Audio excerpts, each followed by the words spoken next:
I'm gonna leave that off for now. Oh yeah, I'm gonna leave that off for the time being. Let's see what we got going on. Let me spit this gum out real quick. Y'all give me a second. All right.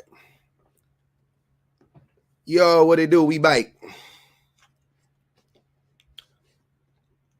We back. Mm-hmm.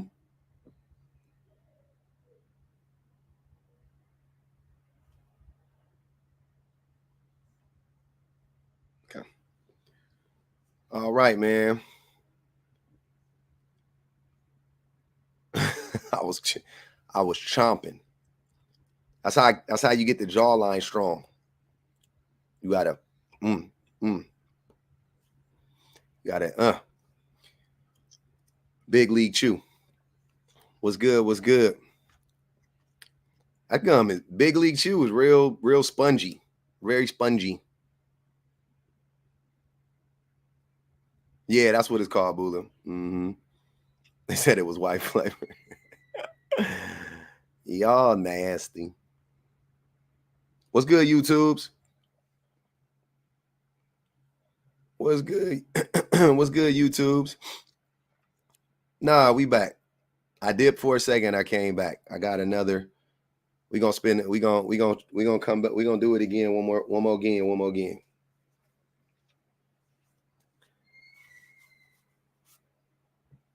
We gonna do it again and again. What is that?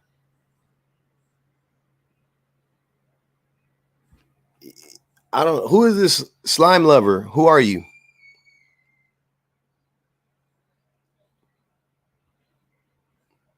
Who are you, slime lover? Let me know who you are. I don't know who you are. Why do you want to join? What's the point? What's the? I haven't even started talking yet. I'm just waiting for everybody to come in. Slime lover is wild. That's a crazy name. Or you know the person.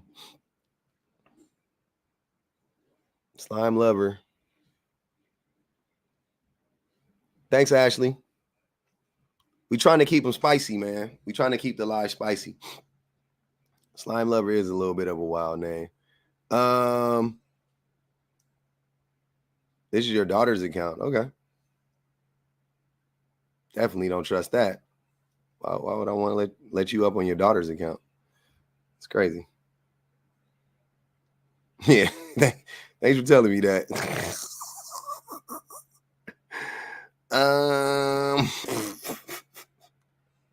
What's going on here? What is this person? Oh no, I'm intrigued. I can't help it. I'll bite. What's up, slime? Oh, they drop. See, I let you come up and you drop. Was it Ski Dilly? That would have been really funny if it was Ski Dilly. Yeah, you know, bro. Yeah, you know. Yeah, man. I'm just saying. The woman is really the reason. Yeah.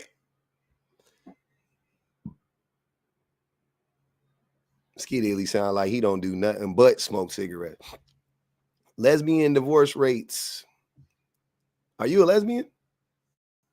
Amiri, you've been trying to come up. Look, brother, here. Come on up, brother. It's a spot for you. It's nice and warm. Let's hear that. Let me hear that logic now. Nah, bro. I'm a dude. What I'm saying is, I was trying to explain that because I always hear you say that, you know, when it comes to men are always to blame in marriages and women aren't really, and it's always the man and all that. And I just looked it up, you know what I'm saying? And it's kind of like, okay, so what about? So let's say this. I say that to say, like, if women, lesbian marriages, I'm using that as an example. If it feels like 80%, and women aren't like, I don't know. I'm trying to explain it the best way I can. I'm not really good, but I know what you're trying to say because it's been this point has been thoroughly debunked. But you're basically. See, here's the thing. That girl from yesterday, Mm-hmm. She sat there and said 30%. She looked up one source. I Googled. Not only did I Google it, but I was like, I saw several sources saying the same thing I was saying. On top of that, I was like, you know what? Let me YouTube it. I saw a whole bunch of lesbian podcasts and a whole bunch of lesbian women saying that the divorce rate was high. So no, I wasn't wrong. I'm saying the exact percentage that my source had said. I don't know. I'm trying to figure out if you think what I'm saying is that rate is wrong, or if the reason why women who get Amiri, hold on, brother. Amiri. Let me get out my point, sir. Okay, please. What I'm saying is cishet men or women trying to compare our divorce rates to those in the LGBTQIA community doesn't make any sense. You don't know anything. Amiri, I'm not done. You don't know anything about lesbianism. I don't know anything about lesbianism. I don't identify as a lesbian. You don't identify as a lesbian. How about we stay out of the affairs of lesbian women? That's not. I wasn't really trying to use. I was using that. All right, that's cool. That's cool. I was just coming up. Never mind. I have more to say, but it's all good. You can say it. I just want to know what is. You brought it up. You brought it up. We good. That wasn't really I was more trying to use it as an example, because you always an example of trying to deflect. Sir Amir, you think I don't understand what you're trying to say? That if lesbian women, if the divorce rate is high, then how can I say in a marriage between two cishet people, right? That how can I say it's the man when it's a woman and a man in that relationship and the women are leaving, and then in the two woman relationship the woman is leaving? That's what you're going to try to say. Everybody tries to make that same stupid point. That's what I'm saying. You think you're the first person to try to make that point? Hell yeah. You're not. 1,000 people have tried to make that point and they've all failed. That's what I'm saying. It's already been debunked. You don't know about their relationships. You don't know about the dynamics of their relationships. I read 10 of them, so you know. You said you what? I read like 10 sources and then watched YouTube about it, and these are all from the, you know what I'm saying, all these ones. So it made sense in my mind. You know what are you? What are you? I don't understand. What's the point? I mean, you pretty much said it. You pretty much said that's what I was trying. I was just trying to use that as an example to say, because you always say women are perfect in marriages, and I don't say that. Amiri, I will give you Amiri. I will give you Amiri. I will pay you whatever you want if you can go through any of my lives and find any time when I say women are perfect, especially in marriages. I'll give you whatever you want. You said you watch 10 sources and all of that stuff. Go listen to 10 of my lives and let me know if I ever say that any point in time. Because I never said that before. And I don't know why you have to. If you got it. I'm out though. Okay. Yeah. If you have to lie about what I'm saying, then you don't really have a point. I don't know how many times I got to tell y'all that. If that's your takeaway from what I'm saying, right? So let me tell you again for the 30th time and for the people in back. For the 30th time and for the people in back. Let me start from the top. M's are not marriage minded. Right? And the reason why I'm bringing this up is because there are so many I don't even know what to call them. I don't like calling everything a podcast. There are so many dudes that get on the internet that got microphones that be talking about marriage and be talking about relationships and whole time they aren't in a relationship and haven't been in a healthy long-term relationship ever in their life. Ever in their life. They've never been in a long-term relationship. They've definitely never been in a healthy long-term relationship. Then they come on the internet and they start talking as if that's what they're going, like that's what they want. That's what they want. They want to be in a healthy relationship. They want to be married, yada, yada, yada. But the numbers say that M's aren't marriage minded. Single men need to stop talking about marriage and start working on actually being married, if that's what y'all want. And I'm only saying that to the ones that want that. That's it. Y'all know me. I'm not a proponent of marriage. I'm not for or against marriage. Either one. I'm saying, like, in general, I'm not for or against it, right? Marriage is an institution. If you want to be married, you know what I'm saying, get married. If you don't want to be married, don't get married. If you want to marry before you marry before, like, I don't care. I'm here talking to the men who get on the internet every day and talk about relationships while simultaneously not being in a relationship, not having ever been in a healthy relationship, doesn't know what a healthy relationship looks like, never been married, not planning on being married, doesn't have the resources to be married, doesn't have any prospects to be like. I'm tired of y'all. Like, give it a rest. Y'all talk about marriage and you have no desire to actually be married. You don't have any desire whatsoever to actually be married. Right? And I said this earlier when I was talking about Don P, but I'm gonna say it again. The thing that I find funny is I am what the majority of what these men be talking about. I am who they want to be. This is not a brag or nothing. I'm just talking about on paper. I am who they want to be. And I don't even talk like them. They talk as if they have my life. They talk as if they live the life that I live. Like when Jay-Z said to Nas, y'all street dreaming. All y'all niggas living through me. I gave you life when people was forgetting you MC.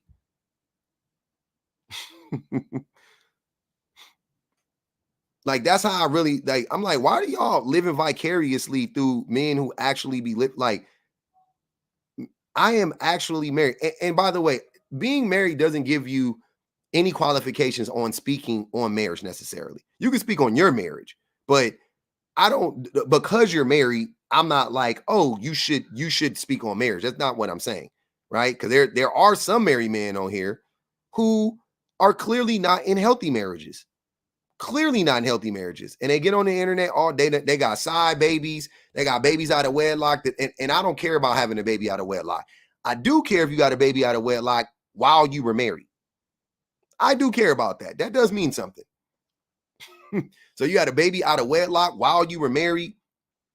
You still with your wife. That's cool. Whatever the case may be. She forgave you. Whatever the case may be. Right? Whatever the case may be.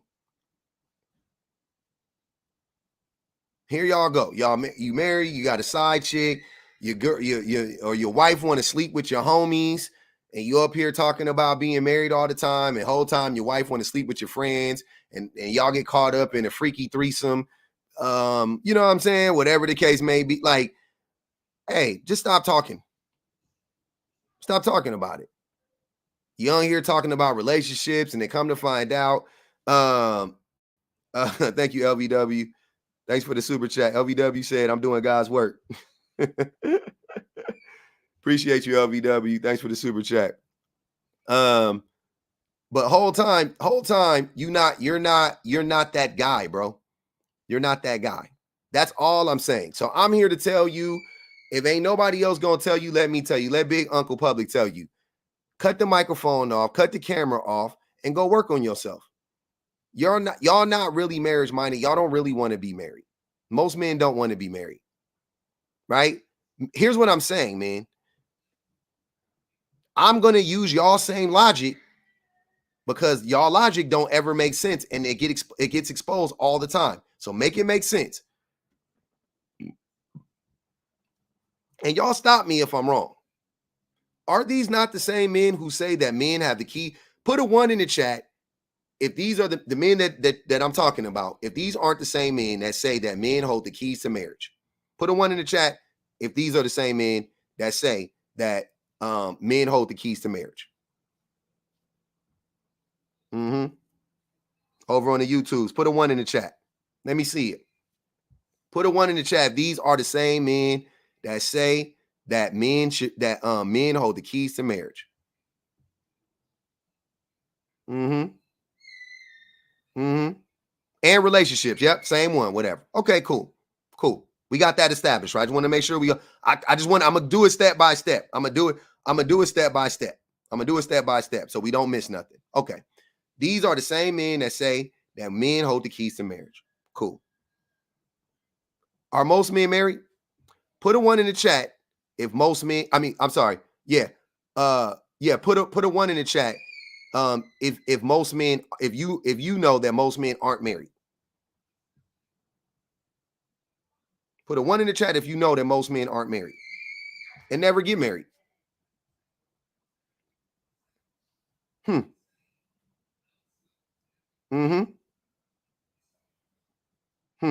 Okay. So let's do the math real quick. If men hold the keys to marriage and most men ain't married, then men aren't marriage minded. Right? Right? Did I miss anything?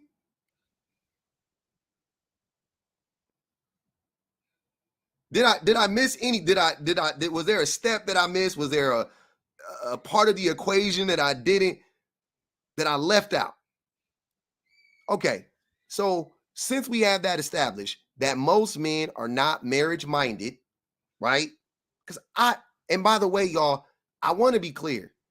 I have not turned over a new leaf. I couldn't care less. If you want to be married, if you don't want to be married, shout out to all my people that never want to get married. Shout out to all my people that's married and been divorced. I don't care. This is not me projecting onto y'all my beliefs about marriage or whatever the case. This is not that at all. I got to say that. I want to put that disclaimer out there. This is not that at all. I'm just saying that if you are marriage minded, I'm sorry, if you claim to be marriage minded, these groups of men, which is the majority of men, then why aren't you married? If you control the keys to marriage, if you control the keys to marriage and you want to be married and that's what you desire, then why aren't you married? Who's stopping you from being married? I know it's easy to get married, bro. You can get married tomorrow. No, I'm sorry. You could if you go to Vegas, but you can get married fairly quickly. You got to go down there and get your marriage license. It's quick. The turnaround is fast. The turnaround is very, very quick. Finding the right woman.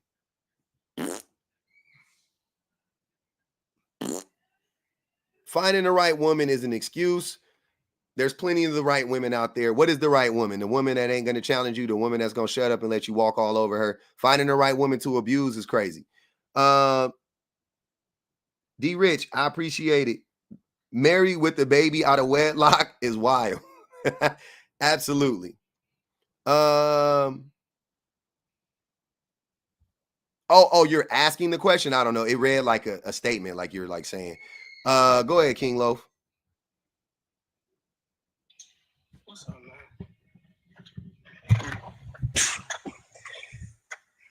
So you said most men don't want to be married? Yeah, most men don't want to be married. Where you get that from? From the actual fact that most men aren't married. You sure about that?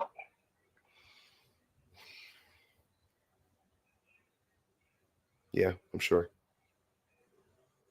All right, bro. That's crazy. Anyways, so most men don't want to get married, but they dream about having these families and leaving all this stuff behind. Okay, we can leave that in the past. What? Yeah, most men dream about having a family. What does that have to do with marriage? What's one of the key things to a family? Having babies and having a girl or a person and children. Marriage, bro. No, it's not. Marriage has nothing to do with having a family.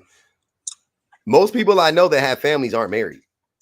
Most families I know, there's not. What are you talking about? Most people I know that have families aren't married. Most people that started families, they may not even be together anymore, but the most people I know that started families, they weren't married. What are you talking about? Maybe that's a West Coast thing. No, it's an American thing, brother. It's not, bro. Because then you wouldn't have people marrying at such young ages. And yes, marriages also fail, Like, as people do get remarried. What age do people get married at? The average person gets married at like 29 years old. What are you talking about? I searched that up. What? I don't believe that, though. I don't believe that. Sir, King Loaf, for once, brother, don't be weird. Stop saying stuff when you know good and you know you haven't looked up any of this stuff, right? Stop just arguing with me for the sake of arguing with me. That's a fact. The average age of a married person, is 29 years old. That's when most people get married, at 29. They don't get married when they're 19. They get married at 29 on average. Majority of men aren't married. You can go look at like this. I've already looked all this stuff up. You haven't. 29 is young, my brother. Relatively speaking. But 29 is not that young. Yeah, 29 is young. How old are you? I'm 23, bro. Yeah, you're a child. 29 is older than you. Your brain isn't fully developed yet, sir. Oh, there is again with the ageism. Come on, bro. That's not ageism. That's a reality. Yes, it is. You're saying since my age is this certain number, my brain hasn't fully developed, meaning I haven't had. Based on what do you think I'm basing that on, King Loaf? No. What do you think I'm basing that on, King Loaf? What do you have the knowledge? King Loaf, that's not what I'm saying. What do you think I'm basing that on? You think I'm just making that up? You think that's my opinion that your brain isn't fully developed yet? Or you think scientifically speaking, odds are your brain isn't fully developed yet, because that's what science says. I mean, then again, science is science. But when you look at it, what does that statement mean? When you look at it, like it boils down to decision making. It boils down to, okay, do you want to be? Hold on. We got another yapper. Come on up, Tapper. Antonio. They always like to say that's been debunked. It hasn't been debunked. But go ahead, brother. Come on up, Antonio. With Antonio Withrow. We're gonna mute my brother for the live. You can come up and get unmuted though, brother, if you want to.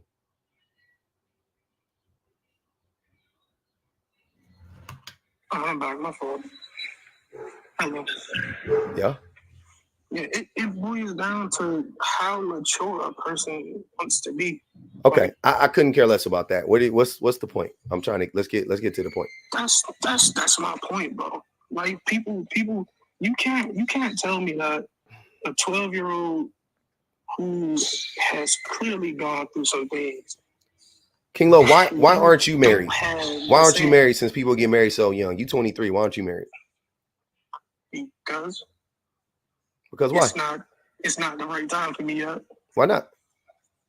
It's just not. Like, why not? You claim you got a girlfriend. You ain't got no kids. We definitely do. Huh? We definitely don't. Okay, get married. What's stopping you? I'm trying to have none until what, 28? So what? Get married now. You ain't gotta have kids just because you get married. You can wait till you're 28. I mean, when you think about it, people, they want to be in the right spot to get married. Right spot to be married. What do you mean? Are you boyfriend and girlfriend? Are you in? Hold on. Let me ask you. I'm gonna ask you some questions. Are you in a committed relationship? For sure. You guys don't live together yet, I'm guessing, right? We do. Oh, you already live together? Yeah. Why aren't you married? Even better. I figured you did, but that you do 100% now. Why not? Why aren't you getting married? What are you talking about? You're already splitting bills. I like to wait. I want to live with her for 2 years. Why? Because I have to see if it's really worth putting in that extra amount of time. So please let's ask your girlfriend. Does she think that that's okay that you're testing her right now? I'm very curious if she knows that you're testing her right now. I mean, I'm gonna be honest with you. She knows, but at the same time, I don't think she knows. Yeah, she do. At the same time, it's also a her thing too. Like, you gotta be ready for it. What age did you get married at? I got married when I was 29. All right, you got married when you was 29. What age did you meet your girl at? 24. 24. Okay, so it took you 5 years to get married. Took me 4 years. I met at 24 24. Yeah, we didn't get together until I was 25. All right. And that's good. You know what I'm saying? That's good for you. Like, I've met people who got married within 3 months. Sir, Me personally, I think that's a little bit ridiculous. you live But with I'm not this judging. woman. You're in a committed relationship with this woman. You have an unprotected sex with this woman, but you don't want to marry her. And you be coming up here talking about you want to be married. What's stopping you? Ain't nothing but air and opportunity. All you got to do is go down to the courthouse, fill out the paperwork, and get married. You ain't got to have no big wedding. Y'all can have a party at Dave & Buster's afterwards, because it's about being married. It's about the institution of marriage, right? That's what you want to do. Go get married. What's stopping you? Because you're not marriage-minded? Because you be up here capping? That's definitely not true, bro. That's what I get from it. What's stopping you? That's what you get from it. But y'all be lying all the time, bro. You want to get from it. You ain't bro, really I'm giving it to you because you're not living the life you be talking about, and ain't nobody stopping you from living the life. Nobody is stopping you from being married but you. Like, I would be with you if it was like, man, you know I can't get married. I'm too young, and they won't give me a license. Got you. You know I can't get married for, I don't know, just make up whatever reason. Okay, cool. The government is stopped, whatever. You are in a committed relationship with this woman, and you playing games talking about I'm waiting 2 years to see if she the right one. Sir, stop. You smashing this girl raw. Talking about if she the right one. Please stop. You listen to what I'm telling you. Y'all make bigger commitments on a Wednesday than you do through marriage. You think marriage is the biggest commitment. You are smashing this woman. You are having unprotected sex with this. You are having unprotected. My goal is, hold on, brother. You have an unprotected sex with this woman on a regular basis. That takes more commitment than you going down to the courthouse and getting some damn white man paperwork, brother. That's what I'm trying to tell you. Believe it or not, you having a baby is a bigger commitment than you going down to the to the courthouse getting white man's paperwork. You signing a lease is the same amount of paperwork and the same amount of commitment as being married. It costs you more money. Look, King Loaf, it costs you more money to break a lease than it does to get divorced. So what are you talking about? You can't play that game with me, bro. I'm calling cap on all of y'all. You don't want to be married. You the perfect. I'm so happy you came up here. So you the perfect candidate for this. You be capping. 4 or 5 years to get married. Come on, bro. But you gonna judge me? How? I wasn't online talking about I want to be married and doing. I wasn't doing that weird stuff. This ain't about you being doing the same thing. You do be doing that. You've been on my panel talking about how you want, I want to be married. And that's why I love the red pill ideology, because it pushed people to marriage. You 23 and you ain't married, and you in a committed relationship with a woman you live with, allegedly. Follow red pill ideology. What are you talking about? Huh? I don't live by red pill. What are you talking about?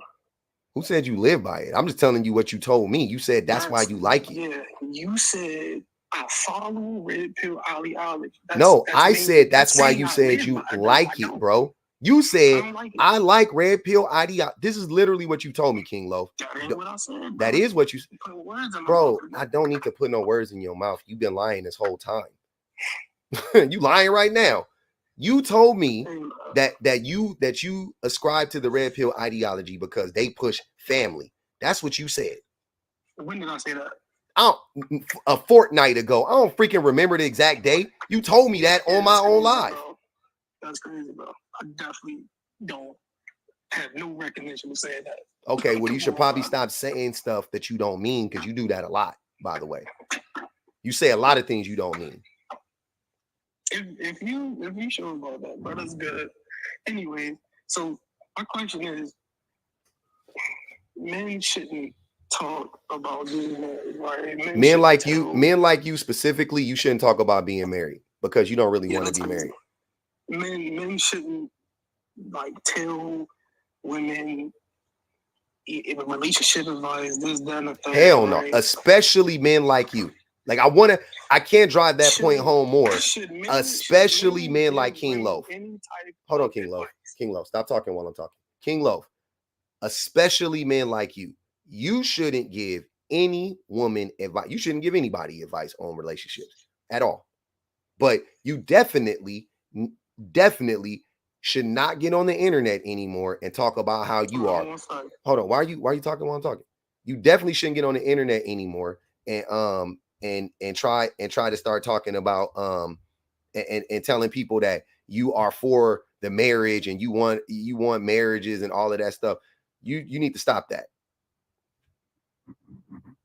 You need to cut that out. You need to cut that out immediately.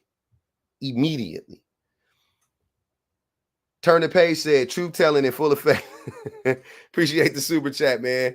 Hey, let's get the likes up, y'all. Let's get up to 100,000. We got 500 people in here, man. Bang the cash out one time. Y'all know what it is. Are you not entertained? That was crazy. Brother, what's wrong? Brother, hold on, wait. Real quick, y'all. Real quick. I'm so happy King Loaf came up here. He don't normally have anything to do with my prompts. He just be yapping, right? But I'm so happy he came up here because he is the exact. When I made this prompt, I was thinking of him. He was a person I was thinking about. He was one of the people I was thinking of. No doubt about it. There's many. I was thinking about Don P. I was thinking about Saul. I was thinking about all these dudes. I was thinking about Lower. I was thinking about Evans. I was thinking about all of these dudes who get online. They be in terrible marriages or not married at all.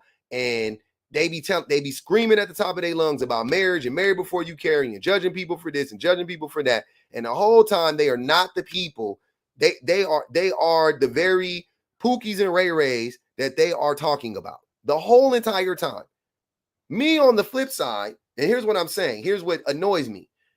Charles, yes. Me on the other hand, I am the very person that they are describing, that they say they want to be. They say they want that. Oh, I want to be in a healthy, happy marriage. You know what I'm saying? Or they don't even say healthy, happy. They just talk about being married. But cool, you want to be married? Cool, I'm married. But more importantly, do you want to be in a healthy, happy marriage? That's the thing. And that's why and that's where, to me, that's where the real marriage minded thing takes over, because y'all don't know. If you were really marriage minded, if men were really marriage minded, they would work on themselves so that the marriages don't end. Right? Because that also, to me, is marriage minded. Isn't just about getting married. It's about staying married and about being happy and healthy. Right? That's also marriage minded. So are you actually marriage minded? How many men are actually marriage minded, that are actually doing the work to be better people, not try to manipulate women, not gaslight women? Like, what, how many men are actually out here doing the work? 1%, 2%, 3%, 4%, 5%. Let's go high. 10%. Okay, 10% of men are out here doing the work. The rest of us, we not doing it. So even if you want to be married, you're still not marriage minded, because all you want to do is actually, like, you think the finish line is marriage. That's the problem. You think the finish line is marriage. I think the beginning of the race is marriage. And I had to learn that, by the way. That's not something that I've always known. That's not something I've always known. So I ain't gonna judge you too much. But I'm definitely judging you for coming up here, and I'm definitely judging the men who get up online every day and pack a lunch to come on this app to start lying to everybody. I think that's nuts. I think that is nuts. I find that that's crazy. That's wicked work to pack a lunch, to get online, line your camera up, to have your phone out, have your camera out, have your microphone queued up, hot headphones on, and to get on here and start lying to everybody. That's wild, fam. That's very, very, that's sick in the head type behavior. Like, you got to be really possessed. Something had to really possess you. And let me add to that. You're doing it for free. You're doing it for free. Lower, Evans, Saul, y'all doing it for free. King Loaf. Like, I mean, hey, man, at least Kevin Samuels was getting paid. They don't make it right, but damn, I could at least rationalize it somewhat. Y'all doing it for free. Like, bro, what is going on? Why do men get married? Hey, men don't want marriage. 12%. Men married for status, 9.46%. Men want a wife slave, 77.3%. For love, 1.35%. Who said for love? Oh my God, for love. Of course, it was one lonely man talking about for love. If y'all don't get the hell out of here with that. What the hell? I know it was you, Molly G. I just didn't want to say nothing. Y'all got it. Y'all come up on this app every day to lie for free. For what? All right, bro. I got a question. So, what makes a man marriage minded? What made you marriage minded? I got answers for that. Knowledge. Go ahead, Jay. First and foremost, greetings, good brother. I hope you're good. Pack a lunch is wild word, by the way. What makes a man marriage minded? I can actually give you a bunch of reasons, and I don't even have to open them all up. Mm-mm. If he's open to communicating openly, showing appreciation, being supportive of the woman that he want to marry, sharing responsibilities, respecting her boundaries, investing in a relationship, resolving conflicts constructively, maintaining romance, being trustworthy, promoting equality. These are all things that would make a man marriage-minded. But when we're having these conversations on these apps, unfortunately, nobody is talking to men that way about, hey, brother, do you even want to be a husband? Yeah. What is it that you believe? Since the question is always, what does she bring to the table? Have you even thought about building that table? Like, do you know how to do that? So those are the things that makes a man marriage minded. Because the last point is this before I go on mute. When we look up what the leading reasons for divorce is for the most part, because usually that argument is that women file for it the most. And if you're going to give me that, then you go to the reasons. And one of the reasons usually hovering around the top 3 is infidelity. Oh yeah, infidelity is high up there. High up there. How are you marriage minded and you ain't even got no discipline? Like, come on. No dick control. No dick control whatsoever. Go ahead, King Lo. And we got you, Molly. I just want to say, right? He named 10 things that makes a man marriage minded. Right? I have all 10 of those. What makes me not marriage minded? Because you don't want to be married. Who says that? Bam. The fact that you're not married. You say that. You're crazy, sir. bro. You can tell me, King Lo. Listen to what I'm telling you, brother. You can tell us all you want. You want to be married, right? But you're not married, and you have a girl that I assume is willing to marry you, and you live with her, and you have unprotected sex with this girl, and you don't want, and you're not married to her. That tells me you don't want to be married. Yeah, that's crazy. Is it crazy? No, like I said, shit happens. Life. Shit happens. That's, brother, my mind is blown right now how that doesn't make sense to you. That's like perfect logic right there. You King Loaf, I've been wait, real quick, because you said shit happens. I've been married to my wife now since 2013. And in the beginning, we've been together since 2009. We would have gotten married earlier if I felt like we had the money to do so. And when I finally revealed that to her, she said, is that the reason? Mm-hmm. She said, because if you worried about that, we can really go down to this courthouse right now. Yeah. If it's the wedding, I'm saying if it's the ceremony, go to the courthouse and go get married. Right. Because you already living with her. I was worried about something that she wasn't even worried about. And I learned something in that moment. I wasn't even communicating with her that I was worried about this, but I wanted to marry that lady earlier than 2013. Mm-hmm. So you can't just keep giving to me shit happens. That happens all the time, man. Hold on. And we're gonna go to Molly. We're gonna go to Molly right now. Let me read the super chat, Molly, and then you're gonna go. Anthony, I appreciate you, man. He said, I'll speak for myself. This is a good one too. Y'all gotta listen to this. He said, I'll speak for myself and say, I do dream about being married one day, but I also want to do right. My dad divorced 5 times and my mom divorced 3 times. I don't want to pass on dysfunction. Anthony is one of the most empathetic people. Like, he's always thinking about like how his actions affect other people and stuff like that. I always respect that about him. Go ahead, Molly. First of all, how y'all doing tonight? Everybody good? Yes, sir. Appreciate you. So the poll, I want to talk about the poll, then I want to talk about the prompt. Okay. So I come from a 2-parent household. My parents been married 33 years, blessings to them. Nice. So I do believe in marriage for love. You know what I'm saying? I want a life partner. I wanted somebody to go through this life with. Now, when you said stop talking about marriage and start working on actual being married, I agree with that. You know, the idea of marriage is a wonderful idea, but how would you be able to deal with that? This is how I ask myself. How would I be able to deal with that? How would I be able to perform for my partner? How would I be able to be there for my partner? How would I be able to be a better man than my dad was? My dad was great. You know what I mean? How would I be able to be a better man than he was? You know, and I also have to take accountability for myself. In the past, I stopped dating. I haven't been dating for like a couple years because I wanted to work on myself. In the past, I wasn't the right man to be dating because I wasn't dating with a purpose. You know, I was a knucklehead. And I had to work on myself. I had to get rid of my bad habits. My bad habits was I was very impulsive. I was very self-centered. I was very egotistical. I didn't, in the long run, you could say I kind of like used women for my own benefit without taking their feelings into account. Okay. And after going to like, you know, therapy and stuff like that and dealing with my own issues, I realized I shouldn't do that to people. Okay. So I had to better myself.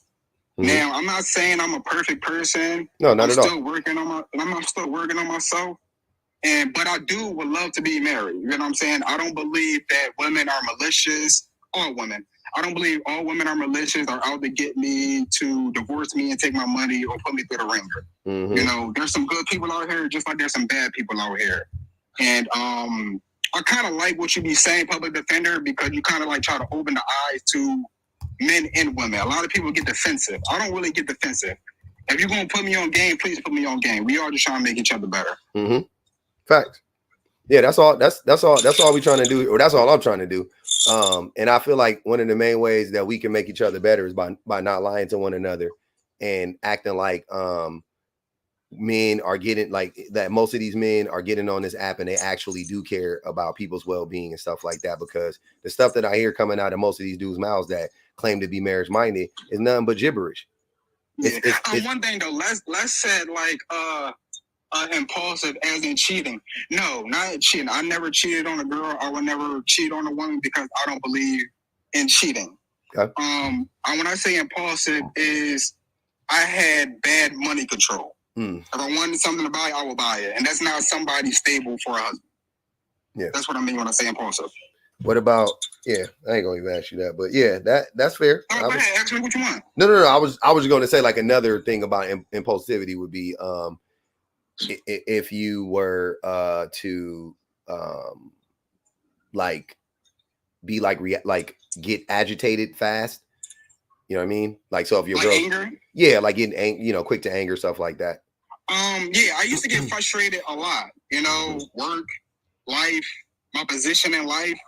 But the thing about it was, what I realized was there's only one common denominator to everything that happens, good and bad, in my life, and that's Jamal.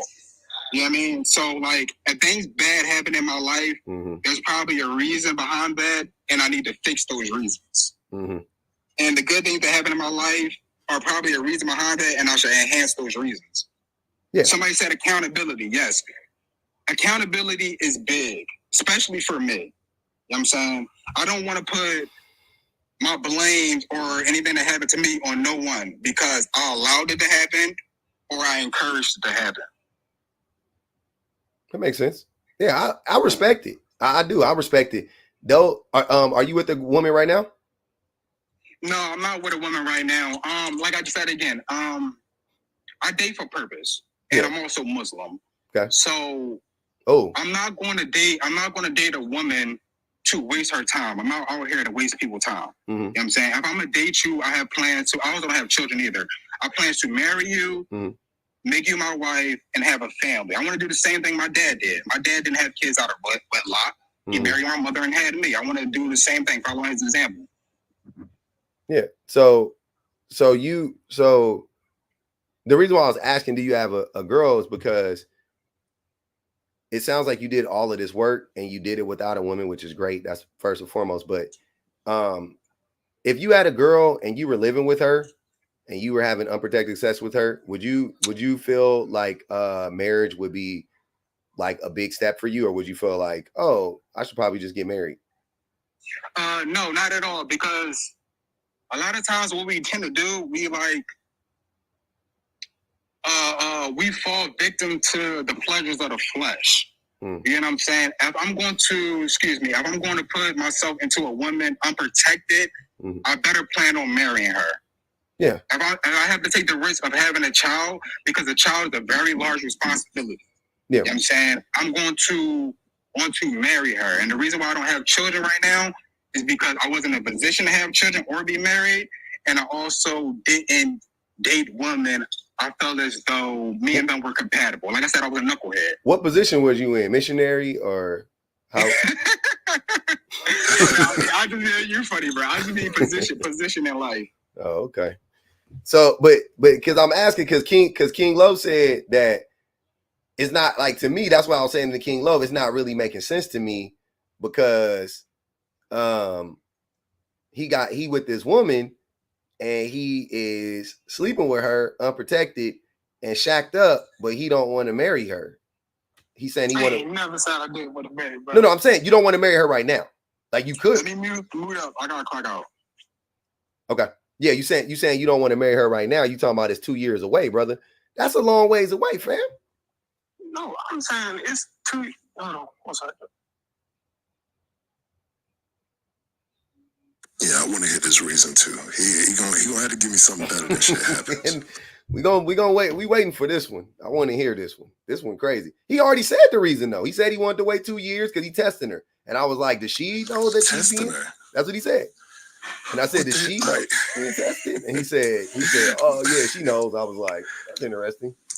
But see, with the testing, I want to know what is this testing? What are the solutions or whatever? What hoops do she have to jump through to say? That's what I'm saying. Look, Jay, listen to what I'm saying. You are sleeping with this woman. You signed a lease with this woman. You got money in this. You got money in the pot with this woman. You doing all of this stuff. It would, to me, you already done made bigger commitments than marriage, because you can just go down to the courthouse. I think in my state it's 50. I'm telling you. It's quick, bro. It's $500 to get it to get the marriage to get it dissolved. $500. Super quick, right? You broke. You ain't got no kids. You young. You know what I'm saying? So like, boom, you marry her, and then 2 years later or whatever, stuff don't work out. Go down to the courthouse. Right. Yada yada yada. Like, I'm not understanding. Like, what's the hold up? Y'all acting like marriage is like this spiritual. It's not. You already made the commitment. That's what I'm saying. You've already done the commitment part of the marriage, because you guys are already living together and having unprotected sex. What's going to change? What's King Lo? What will change? What do you think will change after you get married? But I mean, that shows you something. We would be more willing to play Russian roulette with our health than to make a decision like this, because going raw like that for like 2 years, and here's the thing, you are willing to do that for 2 years, and at the end of the 2 years, if she failed this test or she hasn't done enough things on these tests, then does it mean like, all right, well, that's it, you failed the test, this relationship is over? Like, I want to know what happens, really. I think, oh boy, under us needs some attention. I'm not sure why he was doing that. Dirty Round People's been up here several times. I don't know what that was about. So, okay. Go ahead, King Love. Bro, it's not a test on her to see if I want to get married to her. I know I want to be married to her. Like, we both feel the same way about each other. So marry her. You know, we would want to. That's the thing. What I'm saying is, because I didn't tell you at first, we was in a long distance relationship at first, right? So since February, this is our first time being together, like actually living together. So we gonna give it 2 years to see how we do with each other under the same roof, right? because we was long distance. Now, that also being like, we have to make sure everything is set and ready. You know, what does that mean? What's set and ready? Meaning, I want my career. I want my career, and I want her to pursue her dreams, right? So she says she don't want a big wedding, right? She don't want a big wedding, but she wants something that's memorable. How does marriage stop you from pursuing your dreams? I was just about to ask that. I'm so confused. I never said marriage stopped you from pursuing your dreams. That's what you. So why did you give that? Why did you give that as a reason? Because I'm giving you the list that of reasons why you giving us the excuses as to why you're not marrying her. Okay, cool. How's that an excuse? Because it's not. It doesn't make any sense. It took you 5 years. Why it took you 5 years? Why you ain't get married the first year? Me and my wife weren't getting married at that point in time. She's younger than me.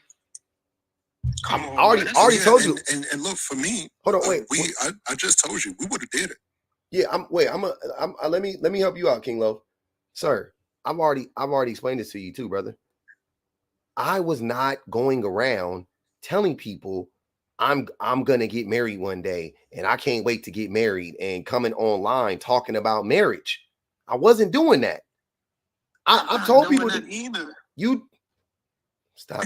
Bro. Be real with yourself, bro. Be real with yourself. You just told us that you want to get married. Damn, bro, this is crazy. I'm telling you, what is happening right now? King Lo, you got to understand what King Lo. Hold on, let me tell you what's going on, brother. Let me tell you what's going on. What's going on is, and I want you to pay close attention to what's happening. I am talking about most men in general, right? I am, no doubt about it. I'm saying that most men aren't marriage minded for many reasons. I've given a laundry list of things of what I'm talking about. Now, one of the things I'm saying is, though, most men actually don't even want to get married. Like they don't want to go do the paperwork. They don't want to do nothing. They just want the woman and the benefit of, having her there and cooking and cleaning and sucking and doing all of that stuff without any like commitment, any long-term commitment, I would say. Even though they're already in a committed relationship. You're fully in a committed relationship already. But for some reason, you think marriage is like, oh man, if I get married, man, she gonna trap me. Like you really have been thoroughly brainwashed into thinking that like if you get married, it's gonna stop, like something's gonna like it's gonna stop something from happening, or you can't live out your dreams, or if you get like, it's none of that. You are living with this woman right now. And if you want to get married and you get online saying you want to get married, I'm gonna call you on that. I'm gonna say, why aren't you married? Now, if you never said that you wanted to be married, you never came on my platform and said, well, the reason why I identify with is because they talk about family and marriage and family values and yada yada yada, I would never say this to you. So you asking me that, why didn't y'all get married? It don't matter. I wasn't going around telling people, marriage. Hey man, the reason why I support this toxic ass ideology is because they be out here talking about being married and promoting families. If I did that, then yeah, say that to me, definitely. But I wasn't doing that. It's not about the time, bro. You can take all the time you need to get married. I'm cool with that. If she cool with that and you cool with that, I'm cool with that.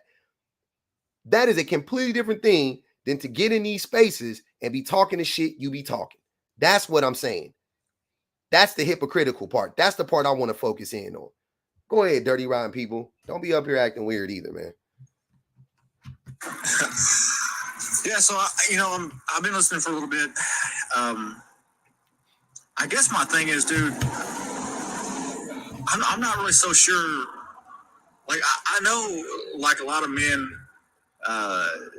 they talk about being marriage minded and stuff like that, and I think one of the points that they're probably trying to make is they're probably trying to persuade women to get back more marriage minded. I would say I would agree that nowadays men are probably not very marriage minded. I'm not. I'm in a relationship, but I don't really see the benefits of getting married. And I think most men, I don't think they see a lot of benefits in getting married, especially if you can be in a committed relationship, live with your partner and get basically all the benefits of being married without having to perfect. So that's sign perfect. up for being married. Yeah. Then possibly suffer the repercussions. You know what I mean? Yeah. So perfect. I love that. I love that you said the quiet part out loud. So if women abstain from being in relationships with men, that seems fair, right? Like if there's, because I think most men think like you. So if women are going, nah, I'm good, that's fair, right? I mean, it's what's happened. Yeah. So it's not women's fault. It's your fault. It's men like you tried to blame the women like, oh, the women are marriage minded nowadays. They are. They don't but they don't like y'all though. There's a lot more. Doesn't it seem like there's a lot more benefits for the woman to be married, especially in the case of divorce? What's the benefit? And I think that's the fear that men have. What's the benefit? Wait, here's the thing. So y'all talk about divorce. I talk about marriage. Once again, this is how I know y'all not marriage minded. I'm talking about the being together. You talking about when it ends because inevitably it's gonna end because of why? Because you're not doing the work. So it's gonna end. One day this woman gonna get sick of me taking advantage of her. One day this woman gonna get sick of me abusing her. You know that. So you already planning for your demise instead of you doing the work in the meantime. I think we just have to like look at the results. I mean, if you look at the data and see how many marriages they are, or how many we know women divorce men all the time, but like I just said, for those reasons, I know that men are trash. I do. Generally speaking, in these relationships, that's why they're not married. That's why they're. It literally does seem like that women are much more okay with walking away. Women are typically under the impression that they have a lot more options. No, I mean? Nope. So they have. You know what women have. You know what option women have over men. I'm aware of the reality. Hold on. Yeah, I'm gonna mute you. You got a lot of background. I'm gonna let you talk. The option that women have that most men don't think they have is women have the option of being alone and being content and happy. Men don't seem to have that option. So that's a huge option. Forget getting with somebody else, because women know all they got to do, like that girl said, all the average woman got to do is blow on the inner thigh of a Jezebel and he gonna follow. That's what most women know. They know women know it's so easy to get a man and keep a man. They know that. They know that if you're willing to put up with abuse, open their inbox. That's all they got to do is open up their inbox, and it's all over. And they know that to keep it, because it ain't about to get the man. They can get the man, they get in a relationship with him, all that stuff. But then to keep a man, they got to put up with a ton of abuse, and that's what they're not signing up for. The thing is that men fear being alone because we are codependent. Women are independent, men are codependent. So men fear being alone. That's what we fear. So I agree with part of that. Since the invention of the patriarchy. Hold on one second, Kilo. So I agree with part of that, and I disagree with part of that, because I do agree with, for one thing, you're talking about how so many men can't stand being alone, and you're right, dude. That's a problem. I think everybody should learn how to be comfortable being alone, and just living their life for themselves. I mean, I definitely promote that, especially for men, because you're right. It's like so many of these men out here, they cannot stand the thought of being alone. They don't have a lot of impulse control when it comes to like smecks and stuff like that. But at the same time, women, yes, there are a lot of women that are, I want to say, I don't know, somewhat comfortable with being alone. I will say this: there's a lot of women that just simply don't want to be told what to do by no man. Nah, so that's men. That's men, bro. Don't start projecting. Don't start projecting what men do onto women. That's men. No woman wants to be told what to do. I'll tell you this. But hold on, y'all. Hold on. No, women don't want to be told what to do by a man that can't read past the 6th grade. I understand that. I follow that logic. Would you want to listen to somebody? Would you want to listen to somebody who you are more educated than, you are more empathetic than, you are more in control of your emotions than, you are you're more productive than? Like, why would you want to listen to that person? It's not that they don't want to listen to a man. They don't want to listen to a person like you. They don't mind listening to a man. They don't mind listening to a man. They don't mind listening to any human who is a logical, compassionate human being that treats them like a human being. Who doesn't want to listen to that? Don't they come to that conclusion from being in a relationship with someone like that? What do you mean? Yeah, I'm saying, if that's their standpoint, you know what I mean? Because I feel like we're typically talking about like divorcees. You know what I mean? Women who have been, like, just hear me out. Women who have been in that position, felt probably trapped in that position, and then they just don't want to like go back to being in that position. So I'm talking about the women that you're talking about with the opinion that they have. No, most women that I could think of, because most people, men or women, most people don't want to listen to a person who is that, I'm just going to sum it up, a person who is beneath them in so many ways, who is behind them even, maybe not beneath them, but is behind them in so many ways, right? So when you meet a woman, most of these women are more educated than we are. They have more emotional regulation than we do. They are more empathetic than we are. They treat us more like human beings, more than we treat them like like all of these things, right? So what can you actually teach them? What do they really need to listen to you for? That's what I'm trying to understand. So is that the case though? Yes. I mean, yes. Yes, that's the case. But okay, so if I ask you to prove that to me, that in most cases that women are more emotionally regulated, they're more fucking qualified on so many different levels. Yeah. How do you make that make sense? Let's say. How would I prove that? I got one stat. Hold on, wait. I got one stat that'll prove it for you. Who is responsible for the majority of the crime in the world? Come on, bro. Who is responsible for the vast majority of the violence? That's probably men. It's not probably a men. Group of men that do it though. King Loaf, stop. I mean, I haven't looked at the stats lately, but I will concur. That's probably me. I'll go with 98% of crime is committed by men. 98% of violent crime is committed by men. The majority of rapes are committed by men. King Loaf, shut up. You don't know what you're talking about. The vast majority of rapes are committed by men. The wars are started by men. Men are emotionally unstable. The majority of abuse is committed by men in relationships. It doesn't. King Loaf, shut up. Damn. The majority. Well, and I agree, but at the same time, like I've also seen stats that say that women are much more likely to commit abuse and unalive people who are more frail than them. Not true. Consider including like children. Yeah, not true. Babies, elderly, and stuff like that. For this. So I mean, honestly, it just could be not true. A matter of who is more vulnerable. No, it's not true. So when women,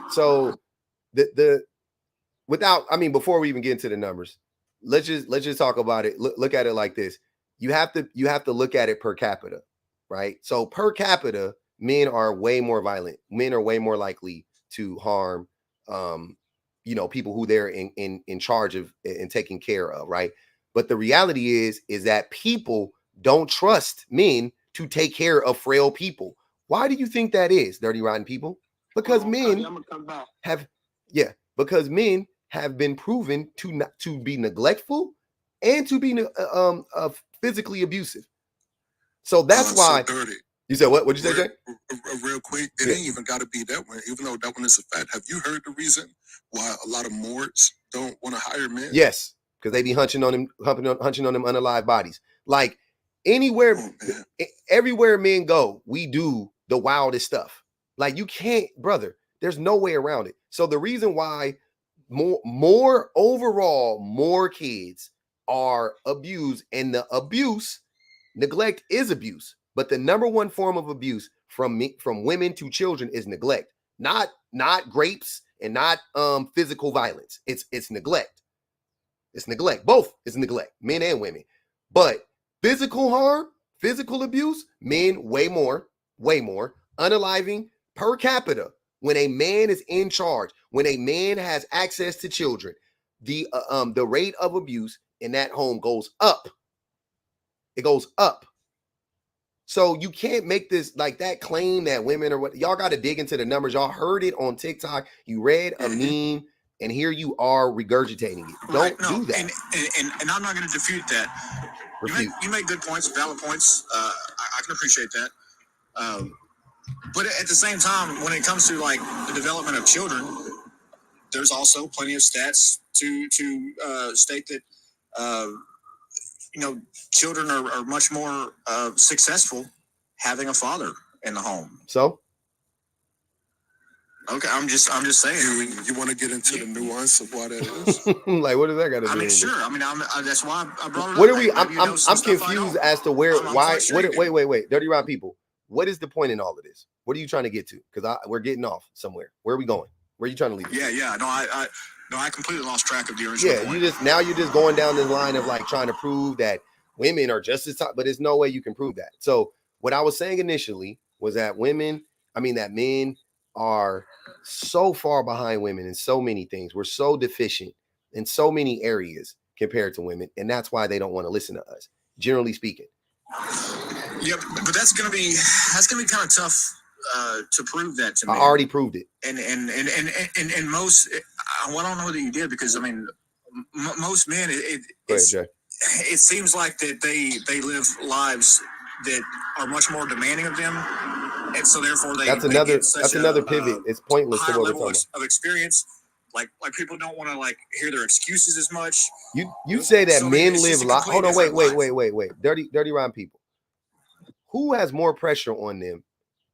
A man that goes to work or a mother? A man working a job or a mom? Who has more pressure on them? Saying that men are the ones that they have this high pressure feel, like they don't. Men got it easy. But that's two different lifestyles, bro. King Loaf, you haven't experienced either one. Not serious, Loaf. You haven't experienced either one. Honestly, it just seems like in that. Hold on. What'd you say, King Loaf? We can barely hear Dirty Rhyme when you unmute. You got a lot of background noise. If she's a single mother, then yes, of course, it's her. I didn't say a single mother. We didn't say single mother. No, I know. But what I'm saying is, it depends on like how you looking at it. But if you're talking about a family, of course, the man is going to have more pressure on him. That's not true. So you mean to tell me, Jay, if you have a family right now, and your family breaks down, y'all go poor, y'all go hungry, everything just goes wrong, everybody gonna look at your wife, your girl, and blame her? Or they not gonna look at you and blame you? This is good, because this is a really good question, because I have a family. I have 4 kids. And I can give you one really quick example to show how much that pressure is. When I've gone places, like it can be something regular like Target, and I have the kids with me and my wife isn't around, I could almost receive a certificate before I walk out of that door. Oh, yeah. Because I'm lauded as father of the fucking year. However, if my wife walks in that same Target with not even all the kids, just say 2 of them, do you know the looks that she would get? Do you know the comments, the snickering that would happen with just her being there? The pressure is immensely more on the mom in these situations. And I've lived it, because there was a time when my wife wasn't working and I was on the road doing regional trucking. I was only getting home on the weekends. Who had the tougher job at that point? She's at home Sunday evening to Friday evening with all 4 kids. That means waking up, cooking, school routines, cleaning, bath time, all of that, talking to him, playing with all of him, that. taking All of that. Bro, look, when I was coming home on Fridays, it was like tagging out, like, hey, look, get out of here, go do something. Oh, she about to pass out. She like, thank God, she could barely make it. Like, thank goodness. Go do something. Is to believe that the pressure isn't tougher, and we shouldn't even be doing this, but to believe that the pressure isn't tougher on her, I'm kind of happy you're not married yet, brother. I hate to compare. Don't have any kids. I appreciate this. Jay, you just said it. I hate to compare it because it's not even. Hold on, King. It's not even. It's not. It's such not a comparison. I hate to compare it. You know what I'm saying? Like it's so far away. It's so like nothing to be compared that I'm like, why are we even comparing this? You're comparing something that most women work. So what are you talking about? Most women work. Most women have had jobs or have jobs currently. Most women do. But most men haven't stayed at home with those kids. You see what I'm saying? So you bringing up something that you have never done, probably will never do, and say to speak on it from the perspective that you're coming at it from, which is you have no idea what it's like to be a parent first and foremost, but specifically to be a mother. It's crazy. If you claim, wait, Lo, as an individual, if you claim to care about kids, and by extension claim to care about community, and believe in these sort of archaic gender roles of who's the nurturing and the teacher and what have you between men and women and all of these things, then just right there, if you subscribe to these things, then you automatically know that there's more pressure on her than it is on him. To have this point to argue is, I don't even know how you got here and like put your flag in this part of the earth for it. Like, I don't know why you're making this argument. But that's the thing. What barbaric gender roles am I pushing? You haven't seen me say anything that's a super gender role, bro. What am I pushing? What am I pushing? You are pushing it. You're pushing the idea. So this is what a lot of men like to do.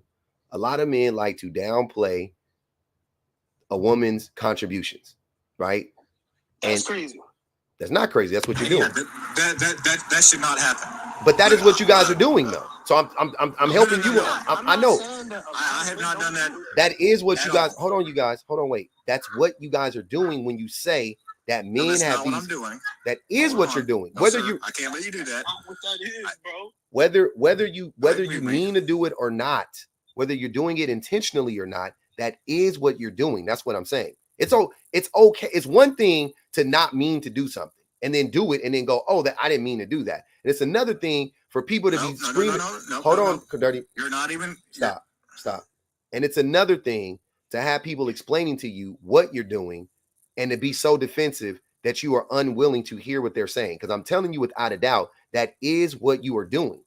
That's what you're doing. So what did I say? What did I say that made you believe that I was downplaying a mother's role, especially a stay-at-home mother's role, raising the kids? You know, what did I say that made you think that I downplayed that? Because I promise you, I didn't. When you said that, when you said that you tried to make the excuse for me that, well, the reason why men act this way is because they have this pressure-filled lifestyle. Basically, it is. But yes, I apologize. Look, the thing is, both things can be true at the same time. So women sometimes that the household can't even exist unless the man is doing what he's supposed to be doing. That's not true. The thing that's crazy is y'all. That's very true. King Low, stop. The thing that's hilarious to me is, once again, here's where y'all ideologies always run into each other. So if a woman has kids and she's single, she has little to no financial support, do you guys think there's a place that she can go to get financial support? Yes. Okay.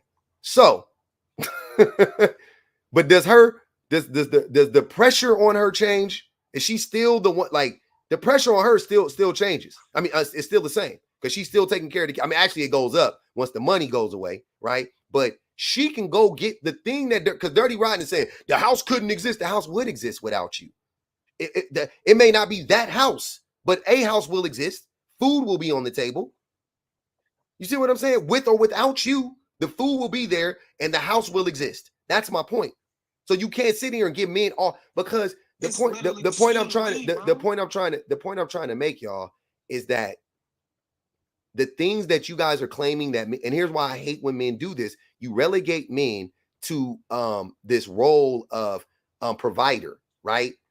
Workhorse, slave, if you will, financial slave, provider, not financial slave, but we're a provider and we got to make this money and yada yada yada, right? I'm telling y'all, stop doing that to men. That is very harmful and toxic to men when you put us in that category, because that's not our role. No, it's not. I believe it's harmful and toxic to say the opposite. No, I really do. That's not our role. The reality is most women work. That's the reality. So that's not our role. Like literally, based on math and science, that's not our role. Science is proving, statistics are proving that is not our role. If that was our role, that would be our freaking role. We would be the providers, but we're not. 45% of relationships, 45% of marriages, women make the same amount or more money than the man. So let me ask you this: Do you think that women respect their men if they're in a so-called equal relationship? Absolutely, 100%. Without a doubt. I disagree. Have you ever been in an equal relationship? I think a lot of people will tell you this. I think that a lot of women will tell you this. But I think at the end of the day that women actually want a man they can actually look up to, and I'm just saying this from what do you mean? What do you mean look up to? This is what do you mean look up to? You think expound on that? Yeah, you think making money equates to them looking up to you? Someone that they can see as a leader. Once again, what does that have to do with how much money you make? Well, I think money's a big part of it. It's not at all. I think it's not at all. I think having nope. I think having principles. I think having something that you believe in, and moral compass, wisdom. Not money. Your beliefs. That sort of. Not money. But wait. Articulate your beliefs. Of the two genders we're talking about here, which one has more emotional suppression? Stoicism. Well, I think men have more emotional suppression, but at the same time, I believe that emotional suppression, to an extent, is necessary. Y'all are going over so many things. That's suppression. That's emotional regulation. Men need emotional regulation, not emotional suppression. Yeah, exactly.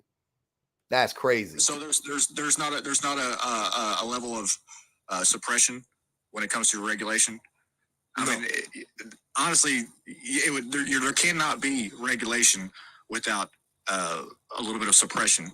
Well, I think what we're saying, so we can be clear, because I think right now we might be getting into like a semantics kind of argument, and I don't want to have that. I think what me and Jay are saying is you need to deal with your emotions. Yes. You need to process them, right? But most of the time, men are not processing the emotion. They're just suppressing them. It's like when your trash can gets too full, men just push the trash down.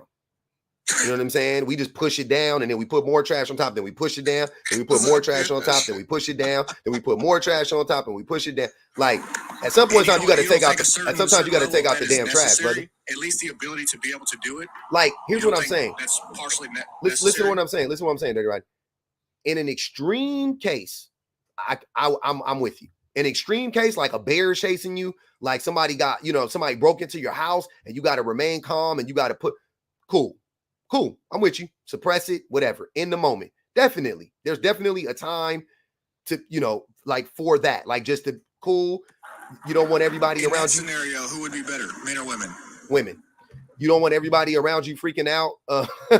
You don't want everybody around you freaking out. Blah blah blah blah blah. I mean, not in my experience, but okay. Okay, sure.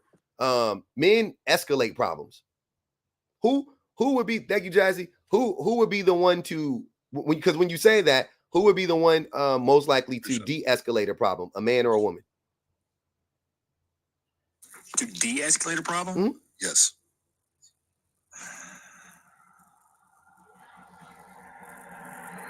I don't know, man. You don't know? Okay, let me go back to the original point I made about men. Wrap my head around the question. Hold on. I got another question for you. I can see it happening both ways. Okay, cool. So once again, let me go back to the thing that I said a while ago. who is responsible for 98% of violent crimes in the world? Definitely men. Okay, so if men are responsible for 98% of violent crimes, wouldn't that then lend to the fact that men are actually terrible at emotional regulation and what's it called? What were we saying? De-escalation.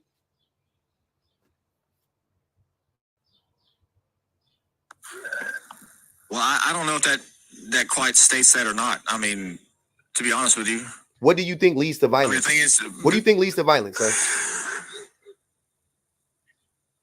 Lack of emotional regulation. Mm-hmm. Come on, brother. This is crazy. Come on, bro. I agree with you. You don't. You just fighting the fight. You just point. Want to argue. Like, brother, here's what I'm saying. This stuff is not hard. But the thing is, these aren't hard concepts. There. You know what I mean? These aren't hard concepts, sir. Listen to what I'm saying. If it were close, you could the point you're making, maybe we can have a discussion. If it was 60-40, 55-45, we're not having this conversation.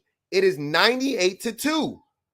You can't make it, you cannot say that it goes both ways. You can't say that, well, I still think that men are better or it's close or in my situation. You can't say that. If the vast majority of violence, forget crimes, if the vast majority of violence, reported or unreported, is committed by men, then that would 100% prove that men are the ones who are bad at de-escalation and bad at emotional regulation. Period, point blank. Because why would you end up, sir, you mean to tell me that... I'm just saying there's so much more there to consider. Like what? Like what?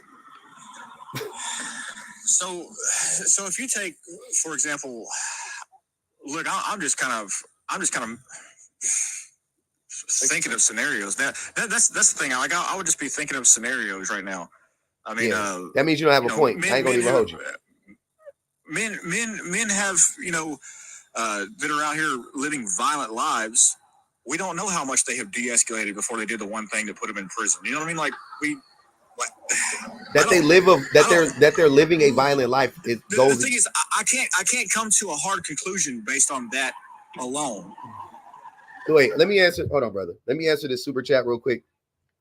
Brooke Alicia, appreciate the super chat. She said, we started at marriage and moved to making baby mamas. That's crazy. Let me answer this poll.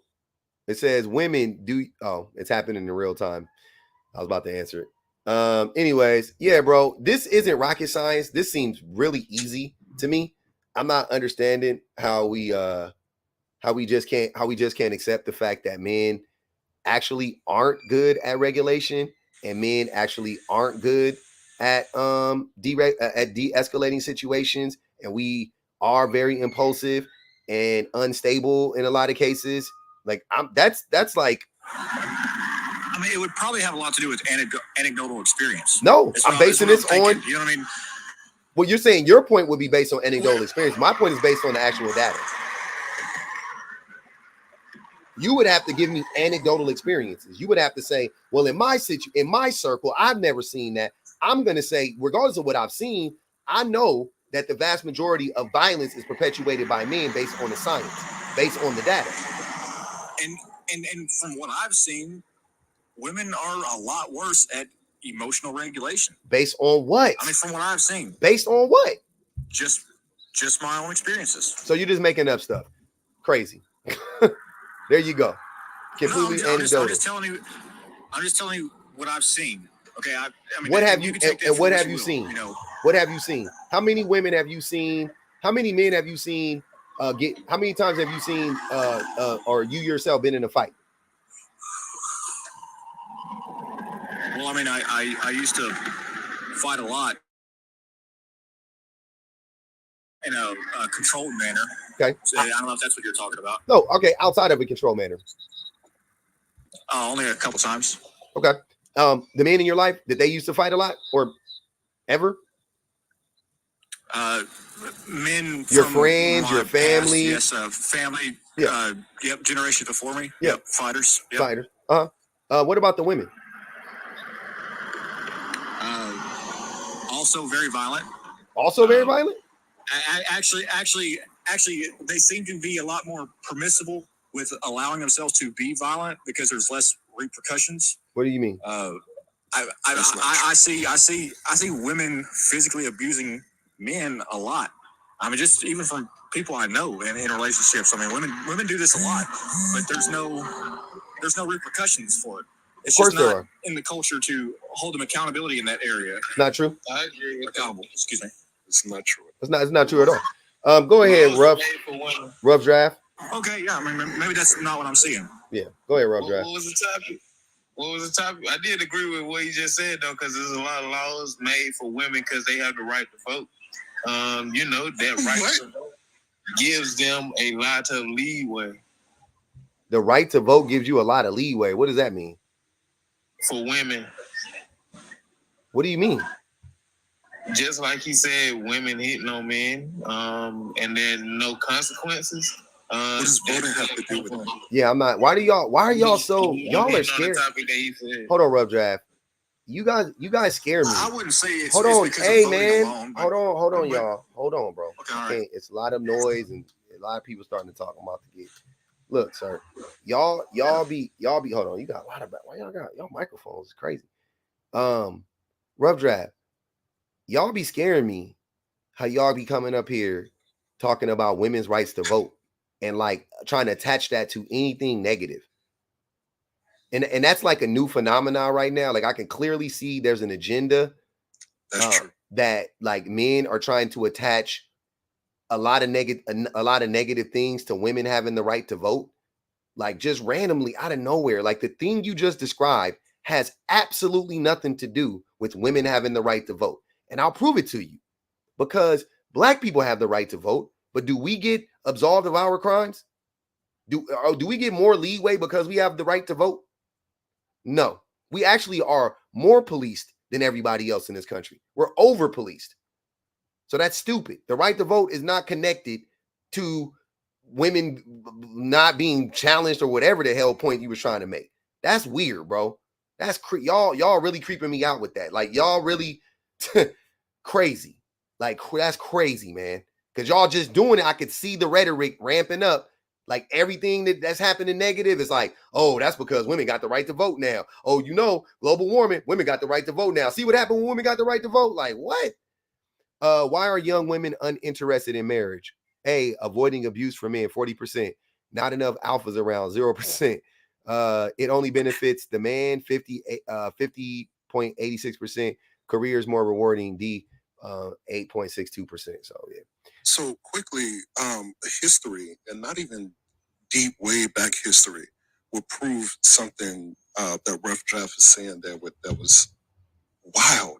By the way, I don't know how we got on voting. That was crazy. There's a lady in American history named Francine Hughes. Mm-hmm. Luckily, Francine Hughes is still with us. Who Francine Hughes is?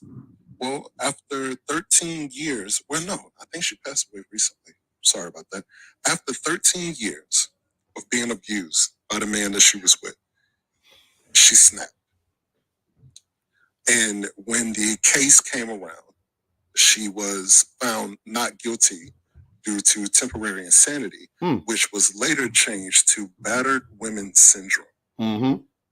They had to create a title for what women have been going through for decades and not being able to win those cases or get away from their abusers. We should be thankful that they even have this right, but also thankful that we've gotten to the point where we can recognize these things happen and they can now get out of it. Yeah. What about old girl who didn't even pew at the man? She did the warning shot and she got thrown in jail for 7 years. What about Centoya Brown, who unalived her abuser? Like case after case after case. There's another one right now, just like Centoya Brown, that we're still fighting for. Similar situation. Crazy. Case after case after case of women who were documentedly abused.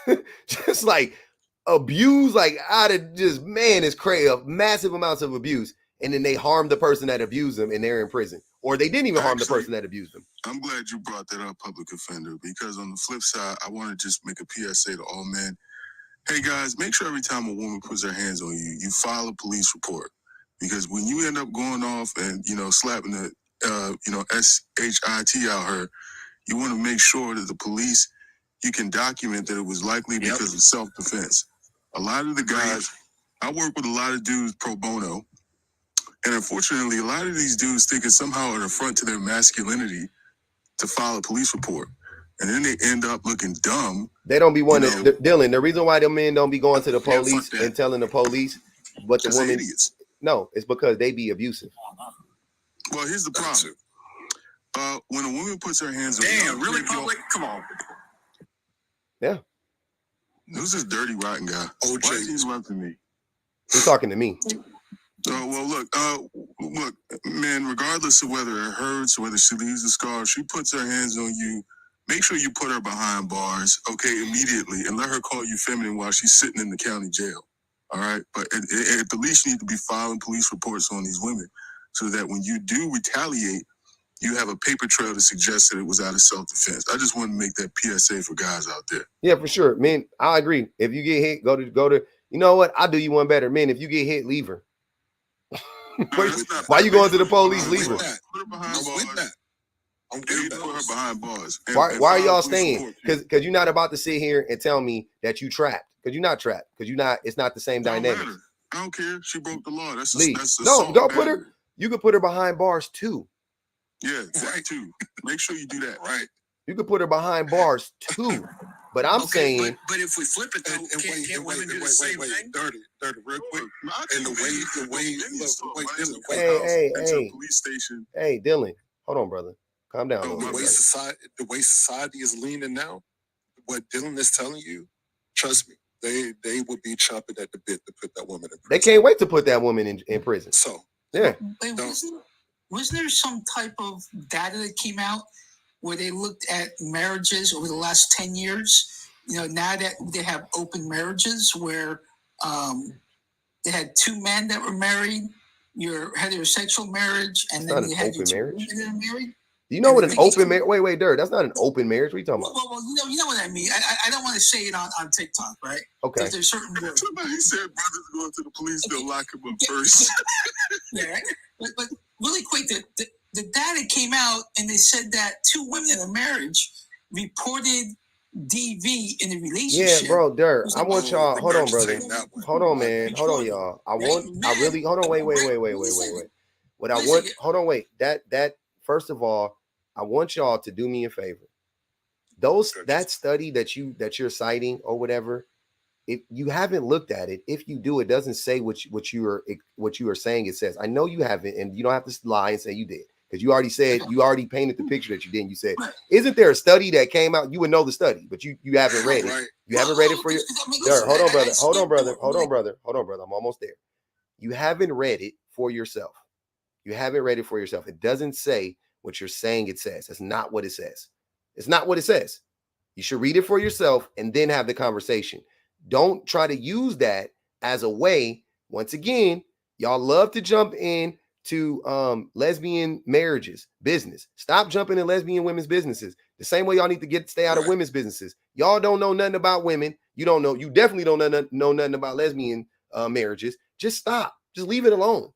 You don't know nothing about it. Don't you think that's kind of convenient that if somebody throws up data to kind of what data did he throw up? Your argument, dirty rotten. What data did he throw up? Have you read the study? Look, I'm saying when I wait. Have you read the study he's citing? Have you read the study he's citing? Considerable data. Hold on, wait, brother. Wait. I got it. You ignored it. He's not. I'm trying to hold on, dirty rotten. What I'm telling you guys is, he hasn't read it. I read it. That's how I know what he's saying isn't what he's saying it says. That's what I'm trying to tell you. It's not convenient. I'm just swatting it down in real time because he's never read it. What does it say then? That you want me to look up the study and read it to you right now on live? And that's why I'm sick of this. Why I'm sick of no. That's why I'm sick of doing that, because we've done this on my live. We've done this on my live before. I've had this same discussion with men who said the same thing, and we looked it up. We were all talking about it, and it got debunked. on my live twice.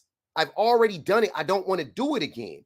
I'm just saying, I'm tired of it. This conversation is new for you. It's old for us.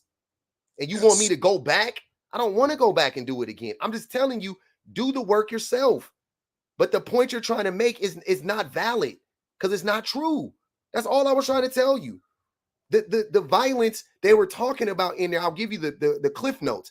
The violence that they were talking about in there actually, because it was an all-encompassing thing that was reported. They just reported DV.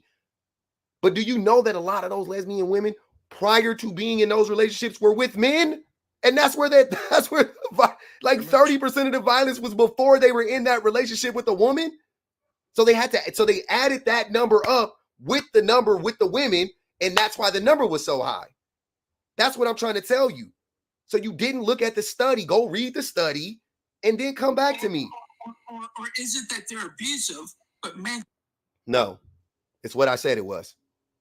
Pretty much. Can I speak to the topic? Yes, please. Please. Thank you. I just wanted to, hey, be quiet, man, real quick. Let me speak to the topic. Yeah, look, I feel like men don't want, they're talking about marriage because, you know, they want to sort of put they want to put their opinion out there in the ether so that women can digest it, and hopefully we'll have more marriage-minded or marriage material women walking around. So what is a marriage-minded woman? Yeah, we can't. Yeah, they're not marriage-minded. What is a marriage-minded woman? What is a marriage-minded woman? What are the qualities? She has to understand that the marriage is more than just the ceremony. Okay, what is a marriage-minded? And she has to understand that marriage is a form of a partnership. Okay, keep going. You can't be a selfish, excuse my language, MFer. Okay. In a marriage, it's not all about you. Okay. So you got to learn how to agree with people. Mm-hmm. You got to learn how to be agreeable. Okay. You got to learn how to make sure that whenever you have plans, your man is not an accessory to your plans. All right. What he wants and the direction. Hold on, Dylan. Wait, Dylan. I'm sorry. This is already getting confusing and convoluted. What I'm asking you for are actual characteristics that you're looking for in a woman that would lead you to believe that she's marriage minded, not scenarios, like actual, like give it to me like concisely. Okay. Wait, just for the record, Dylan, this happened earlier, and I was able to give 10 reasons why I believe a man would be marriage minded. Yeah. So that's kind of what we're expecting. Some very specific examples. Give us some specifics. Thank you, Jay. Great. Thank you for that. So first off, agreeable. Okay. She has to be agreeable. Okay. All right. Secondly, I would say she has to be a person who is very she has to be commitment oriented. She can't run and hide whenever, or, just want to break up whenever something doesn't go her way, or you start to experience hardship, or you just have long periods where you don't like each other. Because that happens in a marriage. And I'm pretty sure that it's something that a lot of people use as a pretext to break up. And it's just a horrible reason. Mm-hmm. So after that, I want to say she has to be family oriented. Obviously, if they don't have kids in the marriage, so she has to be family oriented. So you think a woman should stay through abusive times? Who said abuse? I'm giving you an example. Okay, so when you say times are rough, that's a vague term. What do you mean?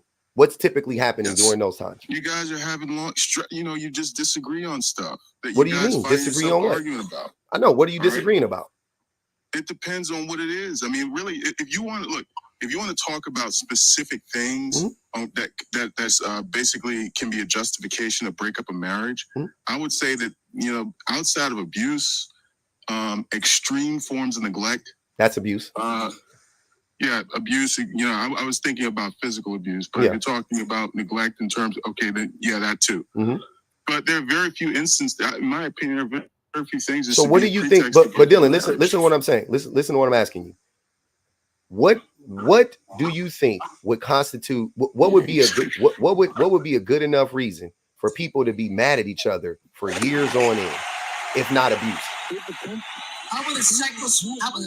Dur, be quiet, please. I'm asking Dylan. I'll let you go right after Dylan. I got you, bro. I got you. Go ahead, Dur. Please. Go ahead, Dylan. I'm sorry. Yeah, I would say, lack of SCX is a big one. I wasn't even thinking about that. But why would that? Wait. Why, once again, why would a person not be having sex with their partner? That don't just happen out of nowhere. So why are you serious? Okay, well let me break it down. Yeah, I'm They serious. don't like them. Why don't they like them? Men answering on my behalf. What y'all do? But look, hold on, wait, y'all, Just, all of y'all, wait, man, I want, am I the only Dylan Harper in this room? brother, or are there more? Dylan, hold on, wait. I'm the reason what I'm asking for, brother, and it seems like this is the toughest thing for y'all to do. I'll be asking y'all for specifics, right? I'm trying to give it to you. I didn't get a chance to answer. But you're not though. You're so vague and so far off from it. I'm trying to help us get there. You said, why would people not be having SCX? Yeah. Okay, there are legitimate reasons, but here's what I find to be the situation a lot of the times when I talk to guys, and just personally from my own experience with relationships, women get into relationships and marriages with men who they perceive to be responsible people who can, make great fathers, they have stability, but they're not actually attracted to these men physically, okay? They go outside of their type to get a man who they think is great for marriage. And yeah, you can put up with having dead intimacy with this guy for a couple of months, maybe even years, but after a while it becomes a chore and you don't want to do it anymore. Dylan, can I ask you a question? Can I ask you a question? In the scenario you're describing, out of the two parties, men and women, who marries for looks more often, men or women? Look at these women in the comments. Hold on, Dylan, don't read the comments. Focus on the question. Hold on, brother. If you can't now read the comments, then you can drop that to the I'll comments. ignore the comments. Yeah. So I'm asking you, who is more likely to marry somebody for their looks? The men. Okay. First and foremost. Okay, that's first question. Yeah. Second of all, who is more likely to fall out of lust, I would say, because of the way she looked, with the partner for their physical appearance, a man or a woman? You say because of the way she looked. So are we just presupposing that it's the man? Because of the way they look. Because of the way they look. Who is most likely to be in a marriage? 10 years into the marriage, they're like, oh, she doesn't, or they don't look the way that they used to, and be actually disappointed. There's no way that you can actually have, brother. Nothing you're saying is Dylan. I promise you. No, you can say no. Here's the thing, though. On the basis of what I said, the reason why you went into the relationship in the first place, okay, it's conceivable that from that you can say, okay, the person's going to get tired of having obligatory SCX with this person that they're not actually physically attracted to from the outstart. Let me ask you a question, Dylan. Dylan, you're pivoting. You know the answer to the question. Just answer it. No, there's no answer to the second question. There is an answer to the question. If there's an answer to the first one, there's an answer to the second one. What are you talking about? They go hand in hand, bro. What are you talking about? Okay, go ahead. If brother, all right, look. I'm not gonna ask you the question because you're gonna play dumb. So no, I said the answer. I know. Let me speed up the conversation. So, sir, men are the ones who you will find way more times out of the situation to be the ones complaining about the physical appearance of a woman, the one that they married. So they married her when they was 25. Now they done had 2 kids, 3 kids. She 35. She's 40, 50 pounds heavier. She don't look 25. No, like, men are the ones who complain about that the vast majority of the time. Women, they create whole movements behind us growing old. Oh, he has the salt and pepper. He's a silver fox. Oh, he has a dad bod. He has a dad bod. Like they literally, they got songs called I Need a Big. They got songs. Hold on, wait, Dylan. Hold on, weather. Wait. They got songs called I Need a Big Boy. All this stuff, right? And you meaning to tell me that the reason why the sex stopped was because she stopped being attracted to him? Like seriously, and the sex does stop. I'm with you, but you're giving a bullshit reason and you know it. The real reason why women stop having sex with men is because, and you said one of the reasons, because men become neglectful, because men become abusive, because men don't respect the women anymore. Why else would you stop having sex with a person? Public offender. You talk to the majority of men out there, and I guarantee you many of them have been in a relationship with a woman who had no business being in that relationship in the first place. That doesn't mean anything. She got it. No. That's a word. That's what we call a word salad. Look, here's the thing. It means nothing to me. Okay, well, look, you're much more likely to stop having SCX with someone who you never were attracted to begin with than to stop having SCX with someone who you were initially attracted to. You're just making that up, Dylan. You've never been, sir, Dylan. Are you married? Are you married right now? Have you been married? No, I'm not married. And what was your longest? And what was? Hold on. And what was your longest relationship? 3 years. 3 years, not long at all. Yeah, my high school girlfriend I was with longer than 3 years.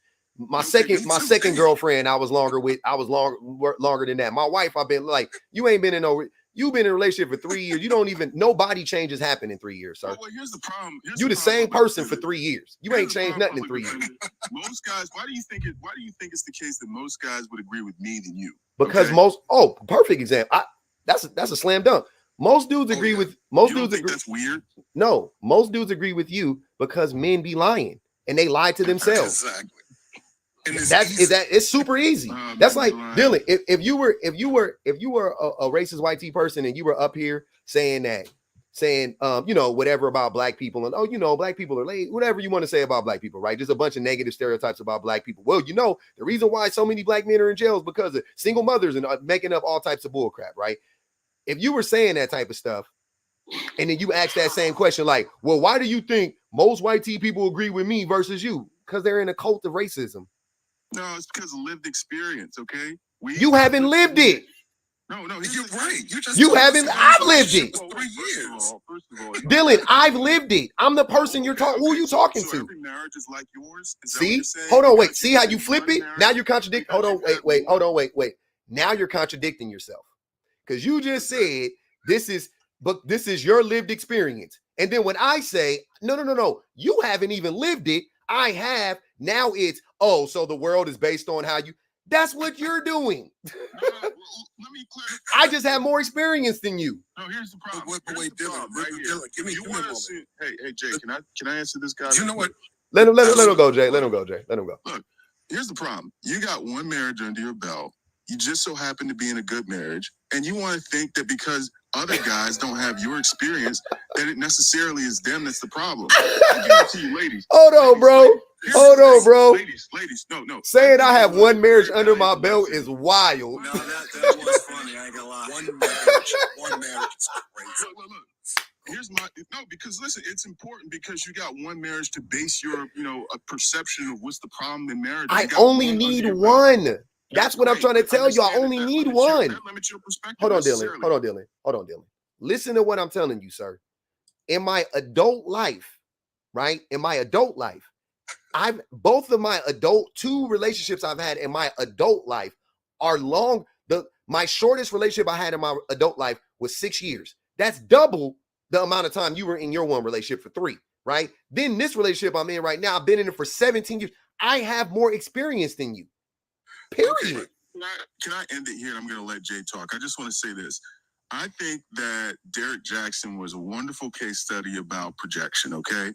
I don't care nothing about Derek Jackson. I knew he was going to mute me because he knows where I'm going with this, all right? All the stuff that he was saying about men was projection. That's how he thought. He always assumed that men had these horrible motivations behind everything that they did because that's the reason why he did the stuff that he did in his relationships. And here's the problem with that. Not every man was he wrong? Like you. Not every man Hold on, wait, but Dylan, was he wrong? Of course he was wrong because that's how he What? not how every other man is. That's the lie right there. He wasn't wrong. Hey man, hold on, Dylan. Hold on, brother. I got you. I got you. I did it. I've already done a whole live and you can watch it. It's on. Hey, shout out to the YouTubes. It's on YouTube, brother. I did a whole live comparing myself to Derek Jackson because a bunch of undereducated people like you try to make that comparison to me. And I always think it's hilarious, but I did a deep dive into Derek Jackson. And I'm telling you, me and Derek Jackson, our messages are nothing alike. We're nothing alike. I don't project what he projects. I don't come off like that. I literally include myself in the muck. I literally say, oh, no, I'm this person. I've done this before. I've done that before. I'm that guy. I do this. I don't do that, but I've done this. What are you talking? That's the complete opposite of what he was doing. Well, and you don't hide your wife. I don't hide my wife. If you ask a thief whether you should trust somebody, if he's honest with you, he's going to say no, because he's going to think that, people will do what I do to other people, which is steal from them, lie to them. Okay. But if you ask a trusting, honest person whether you should trust other people, they'll more than likely say, yeah. That is what Dylan, I just want to be clear. I just want everybody to know that Dylan, you are the one projecting, not me. Okay. And I'll prove it to you right now. Because Dylan, I know, bro. I know you super sensitive and whatever. I don't care. Here's the thing, bro. You are the one projecting, right? And I'll tell you how you're projecting. Because the things that you're let me go back a little bit. You don't even know what a marriage-minded woman looks like. You don't even know what it looks like because you're not marriage-minded. You don't know I've asked you to explain to us, how do we get here? I asked you, what does a marriage-minded woman look like? You couldn't tell us nothing. You said, oh, a woman, she got to be able to, I'm looking for a woman that know how to pick bomb. Hold on, y'all. Give me a second. I'm looking for a woman that know how to pick bomb croutons. I'm looking for a woman that could set my clock without using her phone. I'm like, you just named all this like random weird shit, bro. So I'm saying it might have been, brother. I'm telling you, might as well have been that. It might as well have been that. So then I asked you, I said, can you come back to reality and give us like a more concise explanation? And you said, yeah, and you got to 2, right? The first one you said, which was you said you were basically saying like commitment. That was like the one thing you said. I want somebody that's committed. Cool, got you. Then you got to this one, which was, well, basically you're alluding to the fact that women would stop having sex with you during the relationship. And I was like, that's interesting that he would say that, as if women would just stop having sex with you just for no reason. And your explanation for that was, because she initially got into the relationship and she was not physically agreeable. That was the other one, which is a red flag, by the way. But anyways, yeah. You know why? Because Dylan, you're not agreeable. Mm-hmm. Why do you want an agreeable woman when you're not agreeable? Hey, look, I do want to say this, public defender. This is crazy. Why do you want a woman? Why do you want a woman to embody characteristics that you don't embody yourself? That's what I'm not understanding. I think you're very persuasive, and you are one of the more intelligent people I've talked to on TikTok. But brother, here's what I'll say this. I just want to say this is a PSA to all the girls, just like I did with the guys. Hold on. I'm gonna tell you something right now. Anytime you start off by saying it's a PSA to everybody, I'll let you do it to the guys. That was fine.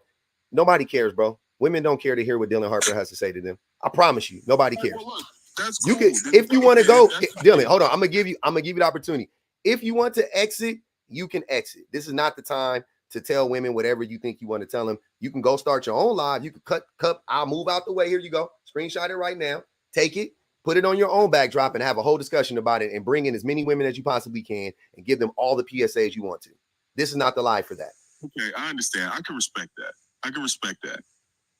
Look, at the end of the day, I feel like when you're talking about like marriage-minded, men being marriage-minded, all that stuff really doesn't matter if there aren't women who men want to marry. And that's just bottom line.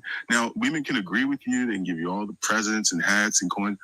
But at the end of the day, they're still going to be out here getting knocked down, played, whatever, and discarded. And it is what it is. And I'm not even sorry for them because they're hard-headed. Dylan, saying being agreeable is a red flag.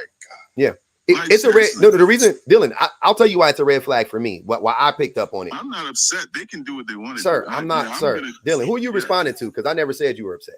So what I'm saying is he in the comments. Yes, get out the comments, bro.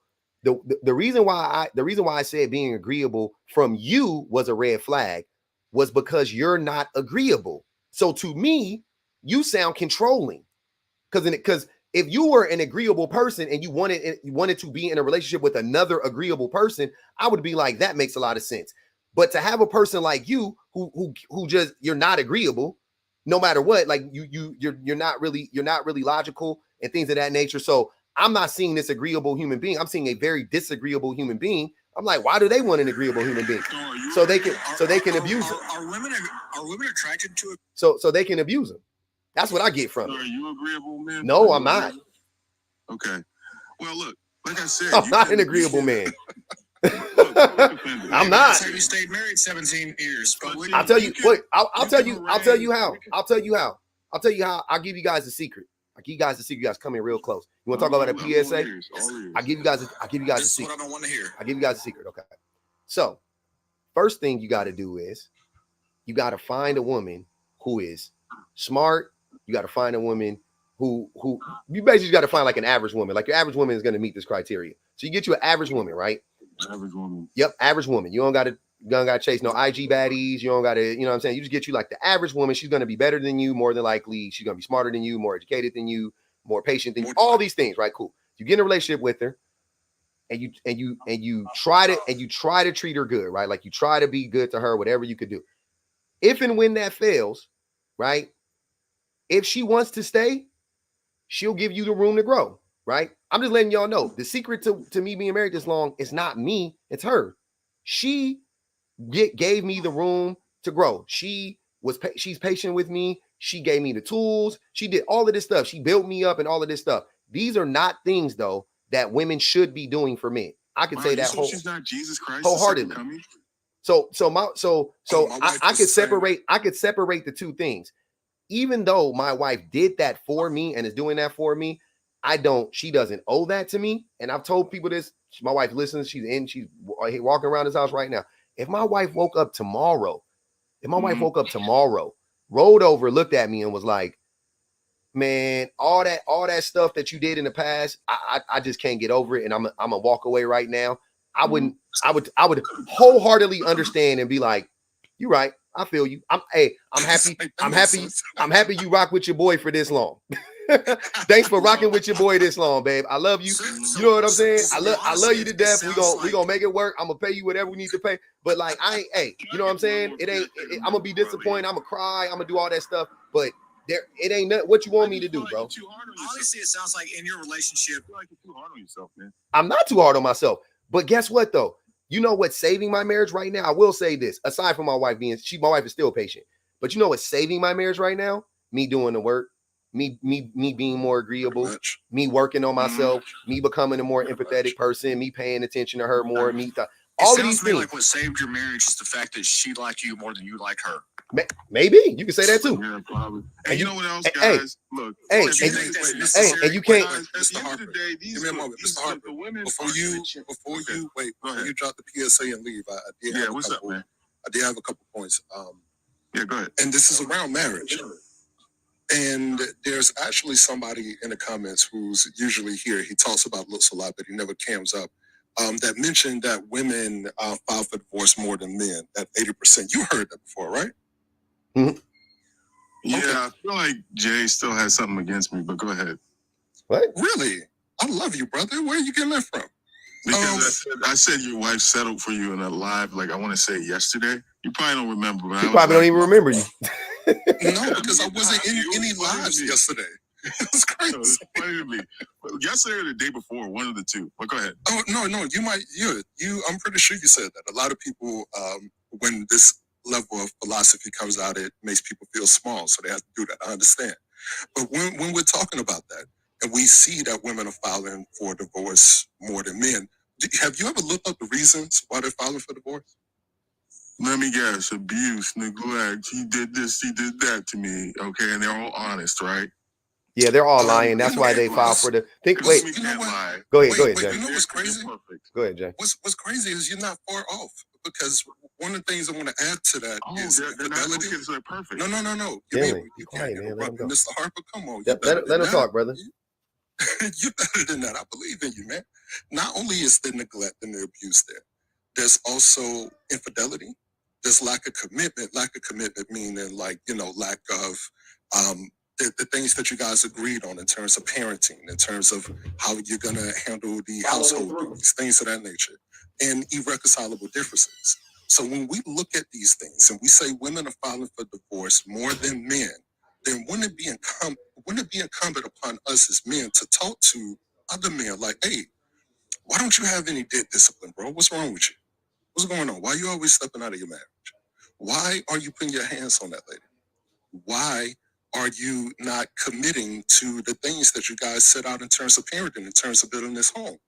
What is it that you're not getting right in this? And I'm not saying that you're a horrible person and can't be redeemed at all, but what are these things that you just can't connect the puzzle pieces to, rather than saying, oh, women, y'all the problem?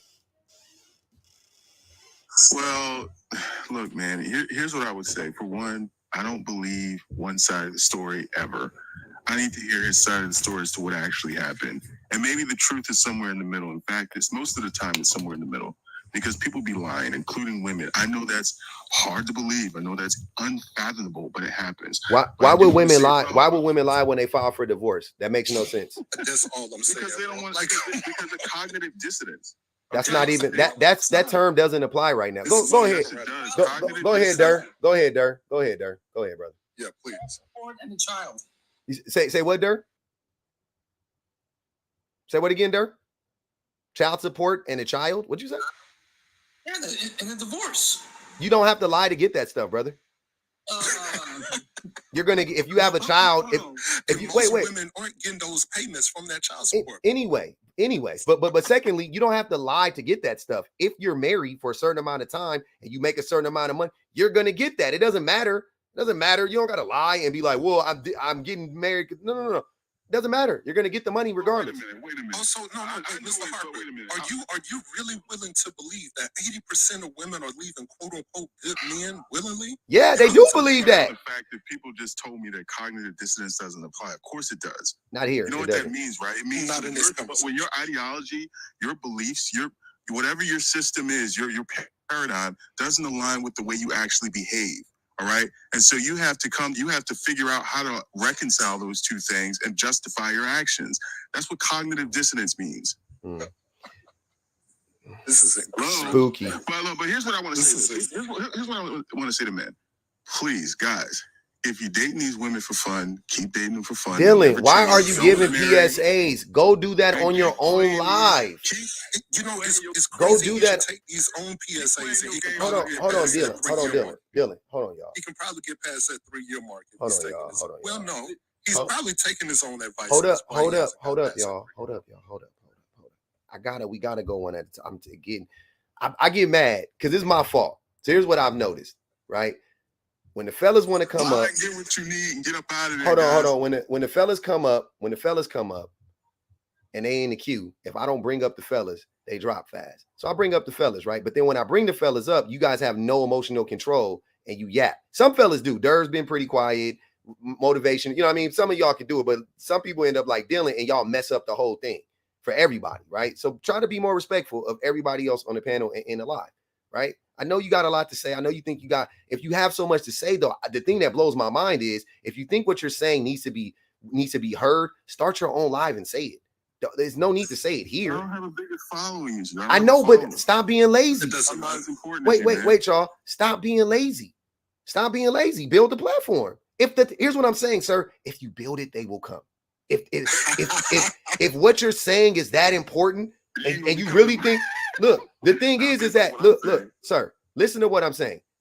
You just told me why most men would agree with me, but I think it's weird. Cool. Then you should have a built-in platform where most men agree with you. You can go pander to a bunch of men and go lie to them all day long and talk about marriage and all that stuff, even though you only been in a 3-year relationship and you don't know crap about being in a relationship. You don't know nothing about women. You don't know nothing about yourself. That's cool. If men want to listen to you because you're going to tell them what they want to hear, go do it. It doesn't pay to pander to men. Women actually. It does pay to pander to men. What are you talking about? All the biggest platforms are men pandering to men. Fresh and Fit, Kevin Samuels, Andrew Tate. What are you talking about? No Fugazi. Look on this app. Every single man that panders to men has somewhat of a following. And I hope they keep telling those guys to keep playing these. Yes, bro. Don't pivot. I'm telling you, I'm trying to give you solid advice, Dylan. I'm gonna tell you this, brother. You can go talk to all the men you want to on your own. You should go do that. But the thing is that you know what you saying don't nobody care about, bro. Dangle that ring like a carrot. If you look, hold on, say it again. What you say? No. Stop muting them, y'all. Say it again, Dylan. What you say? Hold on, stop muting him, y'all. Let me hear what he said. Because he said what I be saying men say all the time. Go ahead. What'd you say? Dangle the ring like a carrot. Dangle that ring like a carrot. And there you go. Get the box. And there you go. Yeah, because they ain't going to change. They like self-awareness. Yep. Dangle the ring like a carrot. I literally have a prompt where I say men dangle the ring like a carrot to control women. But I'm Derek Jackson. You just give. Here's what I'm saying, Dylan. Here's why I be laughing at y'all. Because y'all be literally saying what I be saying.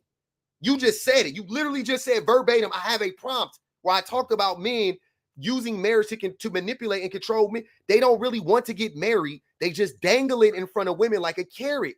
That's what I said in my prompt. So public, do you think that men feel like they can be honest? Men can't be. I got you, low key. I appreciate you, bro. I'm gonna let you go right now because you've been patient.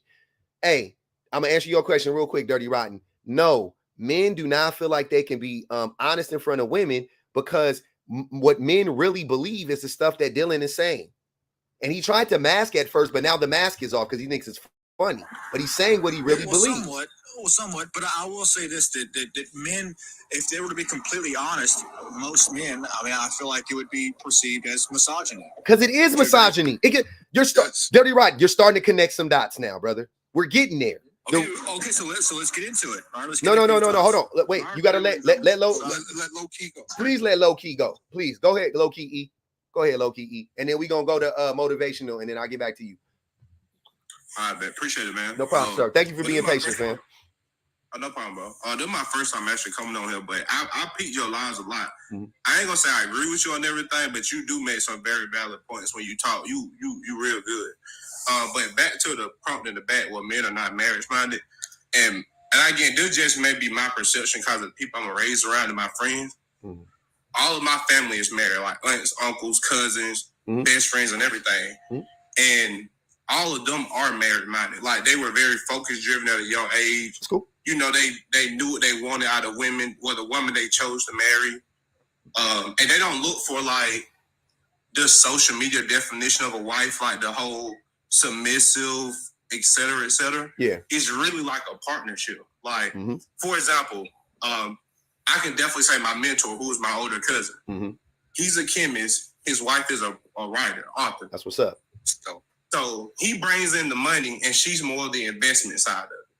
You know, like, mm-hmm. So that's just an idea of what I get when I think of marriage. Yeah. I don't look at the whole, you cook, I don't cook, I work. Yeah. No, like, I have my own place. I've had my own place since I've been 18. Mm-hmm. I've been doing my own dishes, washing my own clothes, paying my own rent. So I don't expect those type of things out of a woman. Mm-hmm. The reason why I do think men are marriage minded, because I know, like, when I was growing up, I'm from the South. I don't know where everybody where y'all from. Mm-hmm. But I know a lot of us, when we was kids, when we talked about family, we talked about taking care of our wife, our kids, our moms, and etc. Mm-hmm. So that's why I do think a lot of men are marriage-minded. Mm-hmm. Now, somewhere along the way, he gets ruined. Low key E, can I ask you a question, though, brother? Outside of your own circle, right? Let's take it to media. I want to talk about media because media is very influential on us, right? What's your favorite genre of music that you consume, that you consume for the majority of your life? Guys, most of these women are fun girls. Don't marry mine is liquor house music and R&B. I'm a liquor house music person. I don't even know what that means. It's like King George. I know what you're talking about. I'm at people like that. You know, I'm that kind of music person. Okay, it's like a new form of blues. Oh, okay. Yeah. I mean historically, but yeah, I mean like growing up. Like, what were you listening to when you were growing up? Hip hop. You listen to hip hop, okay. Give me the songs that was teaching young men or talking about being married when we was young. Most of these women trying to switch me up. Guys, don't marry to get fun girls. Get yours. Now, I will say this. I will say this about the music. It wasn't a lot of that when I was growing up. Mm-hmm. Most of the music when I was growing up was like heartbreak music, break up, get your girl back. Hip hop. I'm talking about like the R&B side. Yeah, I know. I'm saying, sir. Listen to what I'm saying. In our media, what we consume when we were young, impressionable men, right? Like really pivotal times in our life, young, impressionable men. Where was this culture of men being marriage-minded, being perpetuated? Where was it happening at? Outside of your circle, where did you see it at? Well, for me personally, you saying what I see or the media part of it? That's all I want to answer. I'm saying non-existent. Clap and toss them back, guys. Clap and oh, toss them back. wait. Dirt. What'd you say? You said it's non-existent? It was non-existent. It's non-existent. Listen, I'm a Gen Xer. But I can't speak for Dirk. Can't speak for me because you asked me a question. Dirk can't speak for me. Well, okay. Give me where did you see? We all grew up in the same, but he's not you, but we all grew up. Here's where culture matters, because you could be black, white, don't matter. The TV when we was growing up only had 13 stations. You know what I'm saying? And that's what I'm gonna say. Like, I don't mean to cut you off, but I was gonna say when I was finished, I was gonna say now the other side of that, hip hop, it's definitely not for marriage on no shape aspect of it. Now, our TV shows were a lot different. When the TV shows that I was watching, my friends watched were a lot different. They were definitely a lot more family oriented in the black community. TV shows growing up in the 90s, early 2000s, It's not like the media we see today with black men black women, et cetera, all this drama and extra. Marriage was on TV for sure, but I think the thing that we were more like, the thing that taught us the most was especially with black people, it was the music. But it conflicted. That's what I'm saying. The thing that actually, the thing that the music didn't reflect marriage. 20, and you got to think of the times, bro. All rock and roll, all the music, it didn't reflect being married. None of it did. You got to think, these were 19, 22. I know we're older now, so we look back, we like, oh, Nas is old now. But Nas, when he came out, was 19 years old. Jay-Z was 20 years old. Pac was 18, 19 years old when he dropped. Nobody was talking about being married. Nobody was, bro. That's what I'm saying. So when men get up here and try to say, well, I saw it and da-da-da-da-da, brother, you didn't. Like, all right, cool. You saw it in your inner circle, and that's important. I'm not knocking that. But I'm saying, as a whole, as a group in this country, men were not taught to be married in the culturally, generally speaking. I think that, and my proof of that is, Can I go with that? Yes, women were, and here's the thing: the difference is that women are conditioned to be married. And moms. Yeah, they're married to be mother. That's not accurate. They are. They're from the culture. You think that women became conditioned to be married? Yes. And be moms. Yes. Yes. Women are conditioned. Marriage in this day and age deserves exactly what he gets. From the same aspect that you were talking about that influenced men, you think that same culture didn't influence women to be sexually liberated? Sexually liberated and marriage are two completely different things, brother. You can be sexually liberated and married. Yes. Women weren't taught to be married in the mid 70s to now. Yes, they were. They weren't. That's a lie. That's a lie. Of course they were. Women were conditioned. Women were not conditioned to cook and clean and take care of everybody else in the house. When did that happen? When did that stop? Public, to show you how much they were wait, Dirk, give me a second. To show you how much they were conditioned. Most of the women in here now can tell you, as girls, their toys conditioned them. Everything around them conditioned them. They gave us toys with baby dolls and doll houses and like cooking sets. I just saw the little thing on the Easy Bake Oven yesterday. And I was like, oh, I should give my son that so he can learn how to just get the bacon, whatever. But yeah, girls have dolls, boys has action figures. Girls was walking around with little babies and stuff like that. If a boy did that, they would take the baby out your hand and put a truck in your hand or put a Hot Wheel in your hand. Right? Use and discard, guys. Use and discard. 2 words. Use and discard. We hear you, Dylan. Don't be weird. Don't be weirder than you are. That kind of adds to the mindset of teaching them, like, maybe not the way you think a husband should be. And I agree with you on a lot of aspects when you talk about like growing, being a better man. So I agree with you. But I do think, like you were saying, when they take the doll out of their hand and put the truck in their hand, it's kind of like a messed up way of saying, like, learning how to go to work. Don't worry about playing with dolls, playing with toys. You need to focus on going to work. You need to focus on learning how to get money, earning income. And I do see that at a lot of people, not just the people around me, but at social media, friends, interactions, etc. We're taught to focus on learning how to bring in income at an early age by any means necessary. But that has nothing to do with marriage, sir. No, I'm just saying in general, when you was talking to me, it do, because it to a lot of men, we look at finances as a big thing when it comes to marriage. So, a lot of men want to take care of their relationships financially. But most men most men aren't financially low key. Most men aren't financially taking care of. Most men are not doing that. So that's what I'm saying. Yeah, and most women are mad because their sneaky link didn't give them a ring. Okay. What? When you say I say this other thing really quick, public, to Low Key's point. Low Key, I'm in the South with you, brother. I'm in Alabama. I came from a 2-parent household. My parents just celebrated their 34th marriage anniversary on July 4th. My aunts, uncles, all of that, right? I remember very specifically growing up, none of us were taught anything specific about how to be a good husband or how to be a good man to a woman. You're right. Now, we were taught some things about working and making sure that, you're capable of making a living for yourself, things of this nature. But boys aren't conditioned in the same way girls are to go towards marriage, to go towards parenthood, any of that. Yeah. We know that to be a fact. Nick. So Hold on, wait, y'all. Hold unfortunately, on, wait, y'all. Nick paid to drop Dylan.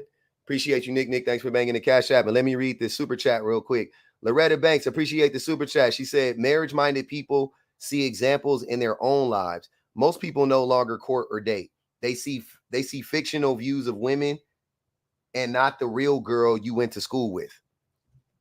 Appreciate you. Yeah, that's crazy. Go ahead, motivational. Go on, wait. Go, let motivational go.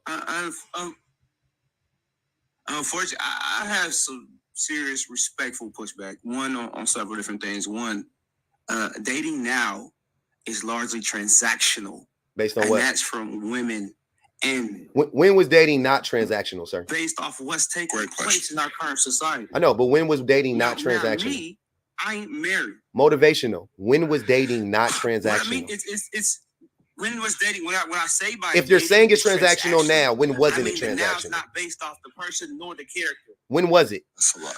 It was based off more than the transaction. Yes, you went on a date, but you went on a date to get to know someone. Hold on. It wasn't specifically about how much you spent at the restaurant. Hold on, brother. Or going to a specific restaurant. Hold on, brother. That's what it's based. Were you conditioned as a child to be a spouse?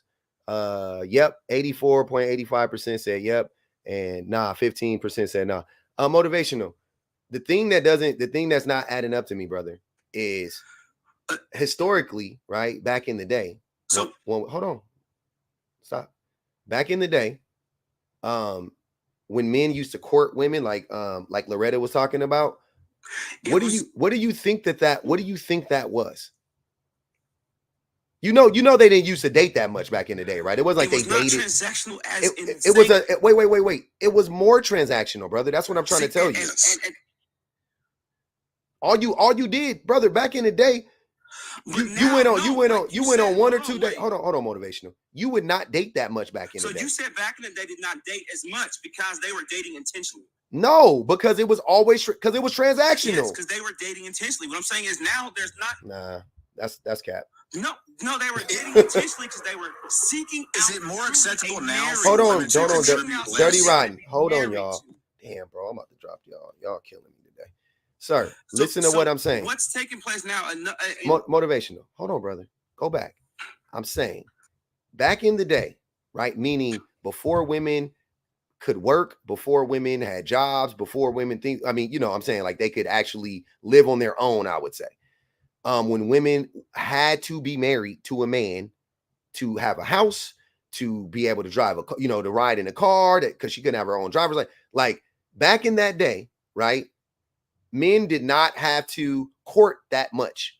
They really had to go to the fathers and be like, yo, I want to marry your daughter. I want your daughter's hand in marriage. They would have to do, everybody seen Coming to America when the King of Soul Glow went to went to the McDowell house and was like, I want to marry that's what used to happen back in the day. See what I'm saying? It was always it was more transactional back then. It was just like, what can you provide? The same way other countries had dowries. I'm not talking about other countries because I don't live in other countries. Traditional way. Hold on. Brother. Hold on. Listen to what I'm saying. So fast forward to now, people now, specifically women, they care about the character of the person. They always did, but now they have the power to express that, right? Yes. So now when you go on a date, it's way more about, hey, let me sit down with this dude. Let me see if he putting forth any effort, if he can pay for a date, how he dresses. Like, they're looking for all of these things because they have to like you now, and you have to make them like you. It is very intentional. So if that's not intentional. So you're suggesting that women now, I'm talking from 19 to about 27, are intentional about the men they're going out with and sleeping with and going on dates with? I think they're more I think they're more intentional now than they were back in the day, because back in the day, they didn't have any power over it. They didn't really choose. It was a bunch of, a lot of these weddings were arranged and forced, and the women were forced into marrying men. Like, that happened so often. It wasn't like women were just walking around and was like, I choose you. They weren't, bro, it wasn't a Pokemon battle, bro. I'm well aware of that. Public. I'm talking about now. See, now we got to make sure we're being statistically correct here. You said now modern women from 19 to about 27 are choosing the certain guys, good guys. Motivational, how old are you? They're selecting motivational. Wait, motivational. How old are you? And to sleep with. I'm 43, brother. I've been married, and you 43 and you been married, and you want me to answer? I'm 42 and I've been married. How do you or I know what 19 to 27-year-olds are doing in 2024? Are you dating 19 to 27-year-olds, brother? I'm very curious. This is crazy. The reality is this, man. No, please. Please answer my question, because that's really important. You are 43 years old and you've been married, according to you. So please tell me, how do you know the dating habits of 19 to 27-year-old women? Where are you getting this data from? I'm curious. And why are you so interested in it? Furthermore, but answer the first question first, please.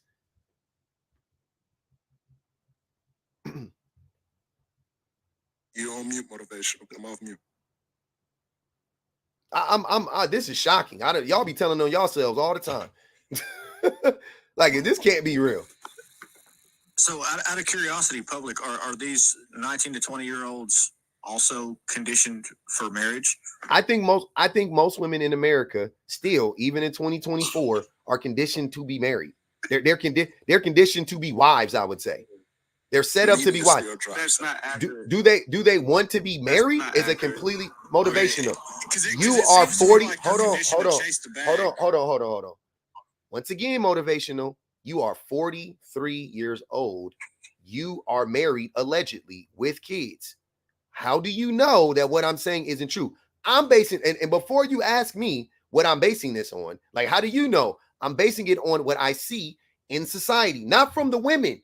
I'm talking about the media. Well, how the media is still conditioning women. Are girls not playing with dolls anymore? Are girls not, the easy bake oven still exists? Are girls still not raising? Are girls not, hold on, motivational. Are young girls not responsible for cooking and cleaning and taking care of their little brothers and sisters? And are they not? Did that go away? Because I see that amongst. Are girls not conditioned to twerk and chase the bag, public? No, they're not.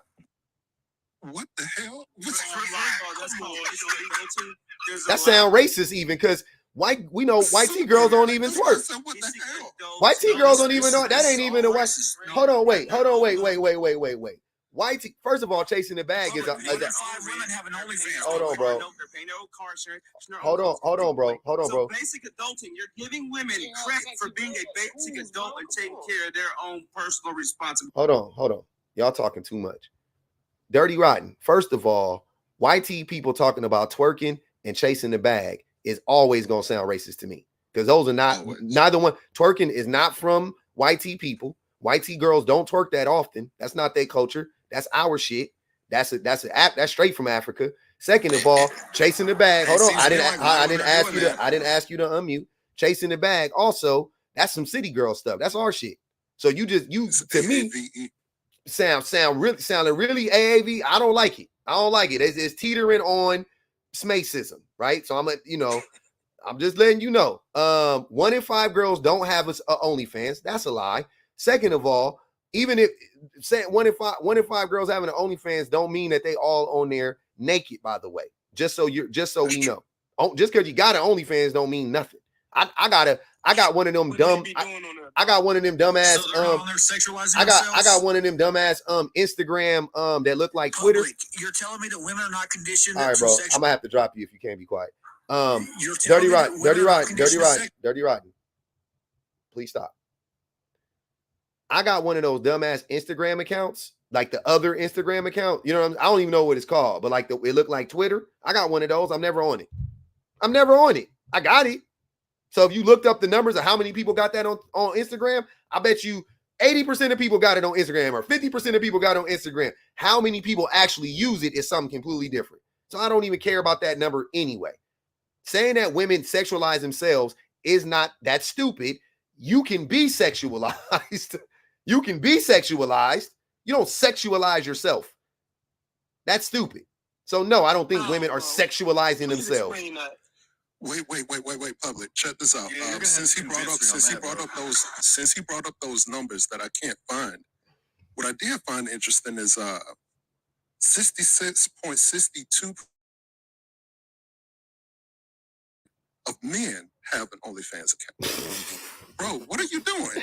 Watching them girls twerk.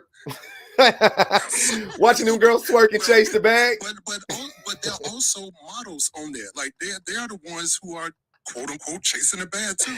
Why are you just saying stuff? Hey, y'all on there watching them girls twerk and chase the bag. Chasing the bag. Hey man, What's your point? I'm gonna tell y'all something right now. If there's a market for women to be half naked and twerk and get money, men are the market. just so you know, the market is men. That's the market. So before you even look at the women, you gotta look at the men. So it makes sense 60% of men, 66% of men got OnlyFans accounts because because women don't like the attention. Is that not sexualized? Is that what it is?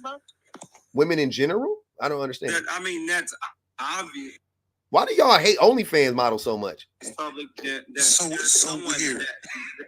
That's obviously paying attention. This is crazy. That's the reason why they do it, and the reason why it's profitable to them.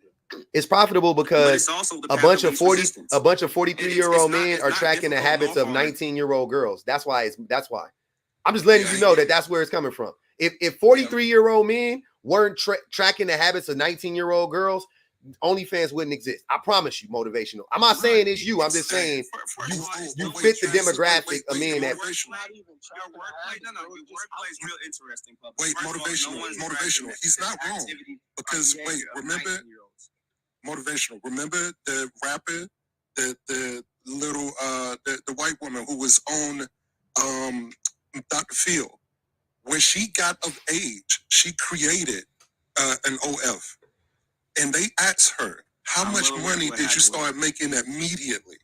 When she first opened her account, she got up around $1 million.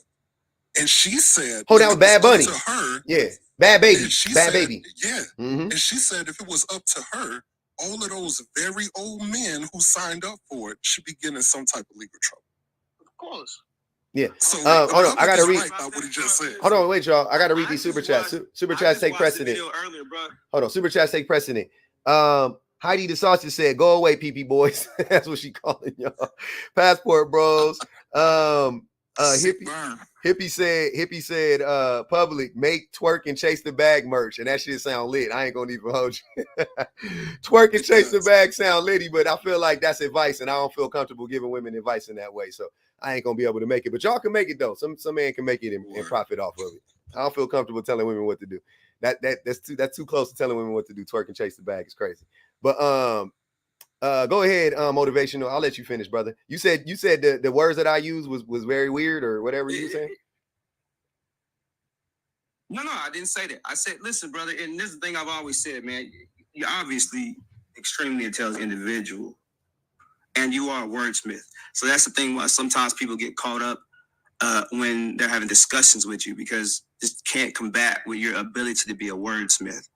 At the end of the day, you said a statement earlier that was very interesting. You said, "Why would women?" It's not that hard, really, brother.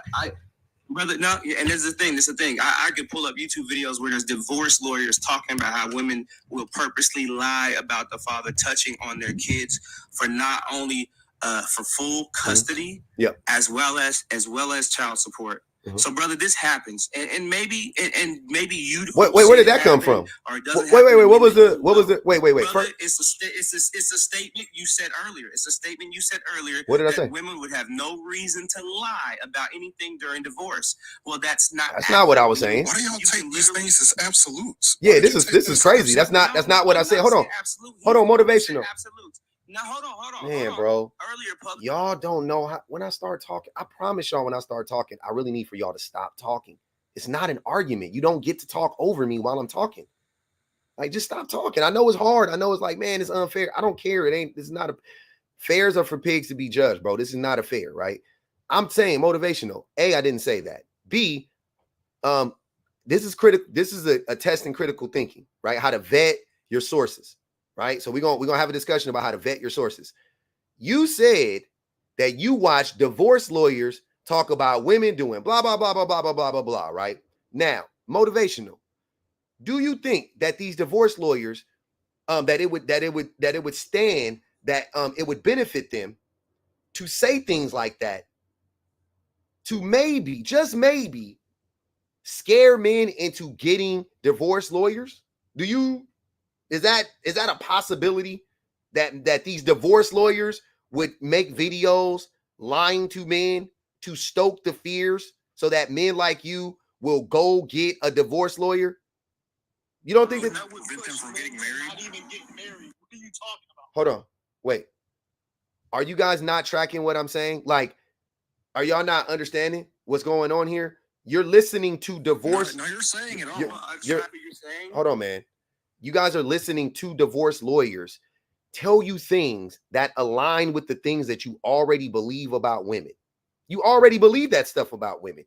You don't think there is a motivation. I like that name, by the way. You don't think there is a motivation in there for a divorce lawyer to do that? I'm very curious. Like, this shit is crazy. In real time. It's not on their financial benefit to keep people from getting married in the first place. It's not, sir. It wouldn't even help them out. Sir. What are you talking about? Stop. Most men already don't want to get married. Or could it be them talking about their personal experience? Damn, bro. This shit is crazy. Is there a lag? Maybe there's a lag. I'm tripping. I'm gonna give y'all a little grace. There might be a lag. My fault.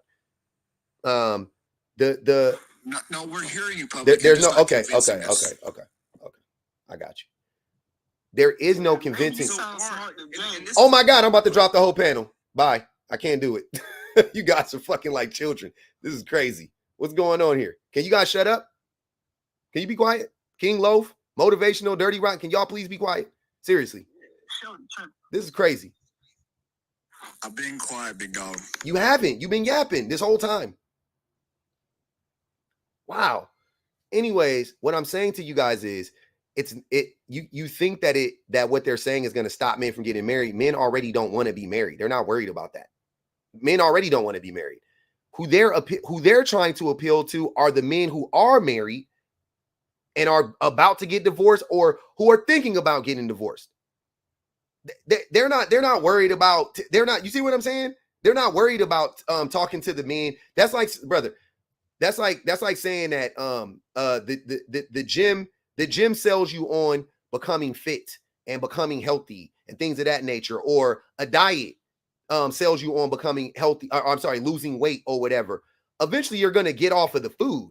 You know what I'm saying? In theory though, but they're banking on the fact that you probably ain't, that you probably going to have to come back. They're worried about the immediate right now. They're worried about you right now consuming their product. They don't care about the later on. They're not playing the long game. They're worried about the right now. Right? That's what I'm saying. They're not worried about later on, like, oh yeah, after they lose the weight, they're not going to come back to me. They're not worried about that. They just want King Loaf and motivational and dirty rotten to come to them right now and buy the product. Those lawyers, boys, let me talk to y'all. Let Unc tell y'all something. Listening to divorce lawyers talk to you about divorce without stats. I wouldn't listen to a divorce lawyer who couldn't substantiate their claims without stats, because that's the thing. Above all things, I expect divorce lawyers to talk about things. There's a female divorce lawyer on here. She will give you her opinion. She will also give you a bunch of data to back up what she's saying. She'll tell you what she's seen, and she'll tell you what is actually going on. She doesn't say things that typically goes against the data, though. That's what I'm saying. She'll tell you, she'll be like, yeah, I've seen this, yada, yada, yada. But then she has whole videos where she's just giving you the data. She's like, yep, this is happening. The rate of this is happening, blah, blah, blah, blah, blah, blah. See what I'm saying? But listening to a divorce lawyer about is crazy. They have a built-in motivation to lie to y'all. That's all I'm telling you. I don't know if you guys know that or not. I think you know that, but you don't care. You only care about the information you get. That's it. If it aligns with your worldview, you will go anywhere to get it. Black men will listen to white men lie to them about women all day long. Black men have been buying into what white men have been selling us about our own people for 400 years. Still happening to this day. Y'all will listen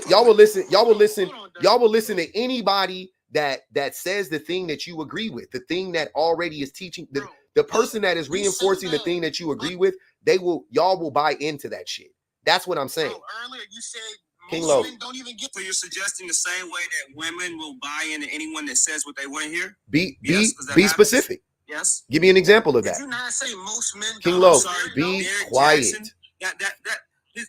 Was Derek Jackson wrong? Everything he said. He had a massive female following. And why? He Was said there everything they wanted to hear. And even when they found out. Hold on real quick. Even when they Real found quick. Moni dropped. She paid the drop. Dirty Ride. Now we appreciate that, y'all. I appreciate that. Motivational. Derek Jackson was right about most of the stuff he was saying though. Hey, I ain't a Derek Jackson fan at all. I listened to some of the dude's stuff. He was right about most of the stuff he was saying. He was right about it.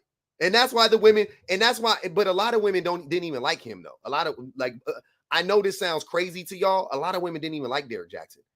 That's true. They didn't even like him. But a lot of the stuff he was saying was actually correct. It was actually right. A lot of women didn't like him. Why did it take 5 times for him to get canceled to actually not get back up to where he was at? When did his wife got on the same track? When did he get canceled? He literally got canceled like damn it 5 times in a row doing the same shit. I don't know, bro. Preaching to black women, bro. He was preaching to black women specifically, right? Mm-hmm. And then he was like, men bad, women this, that, and the third, putting them on a pedestal. All right, cool. Nope. Say what he used to say. Say what he actually said. Because when y'all hold on, King Love. Hold on, King Love. When you guys try to have these arguments, especially with a person like me, you will definitely have to bring receipts. You can't say he said men back. You can't do that because that's not what he was saying. Be specific. What was he saying? What was he saying? What was he saying that was an actual lie? Like I was saying, no, I'm not saying he was lying to these women. Then what are you saying? What's the point? Then what's the point? The point is, right? He's preaching this message out. He's preaching this message. Was the message a lie or true, King Loaf? Was the message a lie or true, King Loaf? Was the message? Hold on, bro. Here's where King Loaf. All right, bro. You about to get dropped. King Loaf, I want you to answer this question specifically. You don't care about that man's wife. You don't care about the girl you with. You won't even marry her. What I'm asking you is if he hold on.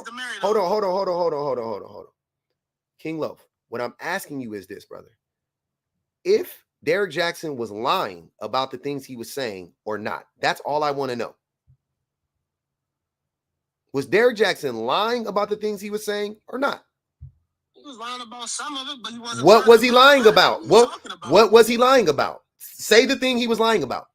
Anyways, so I just want to know. Nah. Anyways, exactly. Anyways.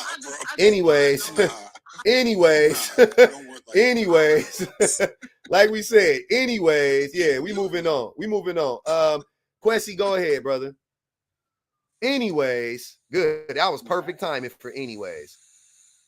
I actually just had a question. I have a couple questions, actually, if you would allow me to ask them. Please.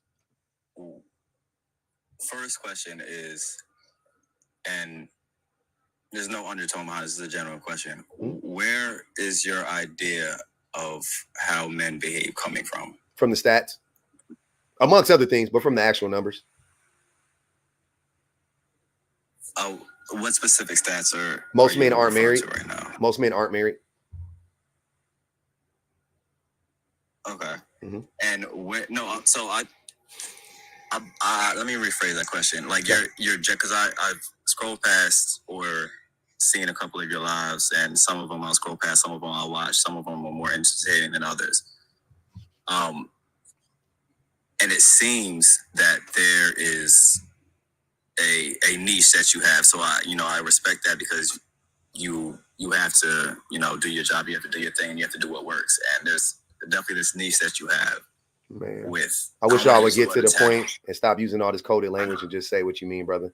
I honestly don't need a dissertation. You don't need to talk about my content. Bro, he said most men don't get married. But yo, Loaf, tell what up, bro. Yeah, I'm just with Quessy. I really want you to ask the question. King Low, please be quiet, sir. Seriously. Yeah, so go ahead.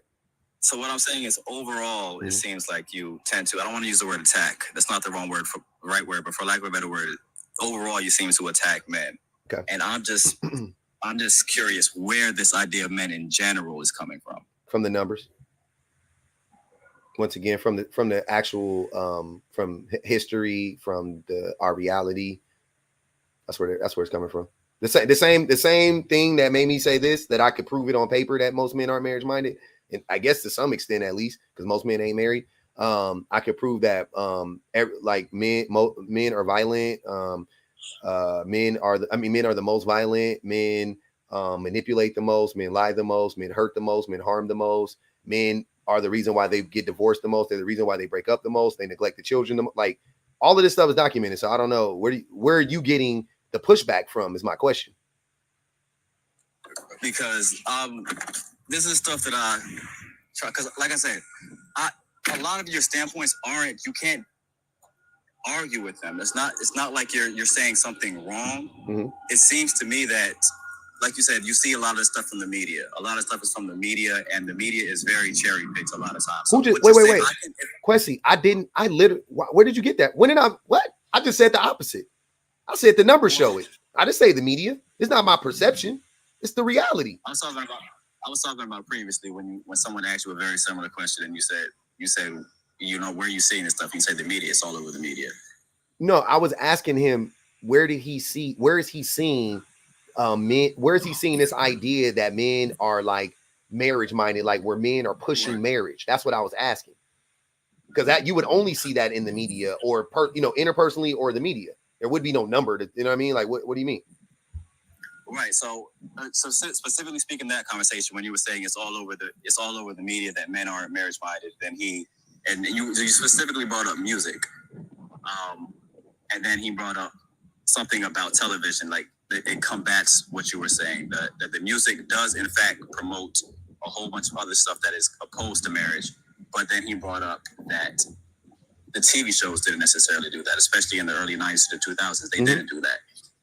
And you kind of try to take it away from that and bring it back to but the music is doing it. Well, so, I'll be clear. What I was saying was that to me, the TV shows don't have the same impact as the music did. If I just didn't get to that point. I was saying like the thing that's the thing that we don't have a culture of the Cosby Show. You see what I'm saying? There's not a whole culture based around Family Matters. You see what I'm saying? There's not a culture based around King Lo. Please, you're not. This is way over your head. There's not a culture based around Leave It to Beaver. There's not these are not. You see what I'm saying? Like though they're on the TV show, but hip hop music. This is the thing that I think is a bigger motivator, and it's the thing that is closer to home. It's a thing because it's 19-year-old people talking to 19-year-old people, whereas Bill Cosby was 40-something years old, and yeah, we saw Bill Cosby and Claire Huxley. We saw Claire and Bill marry, but they weren't us. They weren't. You know what I'm saying? It wasn't like our contemporaries talking about marriage. That's what you know what I'm saying? Like, so you can let me know in all honesty, what do you think who is more influential? If you're a 19-year-old, who is more influential to you? A 19-year-old or Bill Cosby? Oh, 100%. You're absolutely right. A 19-year-old is going to be married to is more influential than. And that's what I was talking about. So I'm sorry, I didn't articulate that. You're right. So I want to be specific. I mean, I want to be clear. That's why I was like, yeah, the TV it's not on the same level, but yeah, the TV show married people, the movie show married people, body, no doubt about it. That to me though, it didn't have the same impact. It just doesn't, you know what I mean? It don't feel the same to us. That's where I had the pushback at, and that's why I wanted to come up and talk about that specifically. I wish I came up earlier because that conversation is past, but I guess we can revisit it. But that's where I had the pushback at. It kind of seemed like you were comparing the influence when they're virtually on the same level, and it kind of seems I don't want to put words in your mouth to say what you're doing, but from my perspective, it seems like that was your experience. That music was more influential to you, and your project. And again, I don't want to use these words that I'm using seem really aggressive. I don't want you to take it the wrong way. I got you. It seems like you're projecting how I took it. Okay, cool. So I got a question for you. If Bill Cosby was actually more influential than Tupac, then explain gang culture, violence, men not being married, men being promiscuous, things of that nature. Gang culture was there before Tupac. I know, but he perpetuated it. And gang. I just named a rapper. You want me to name another rapper, King Loaf? NWA.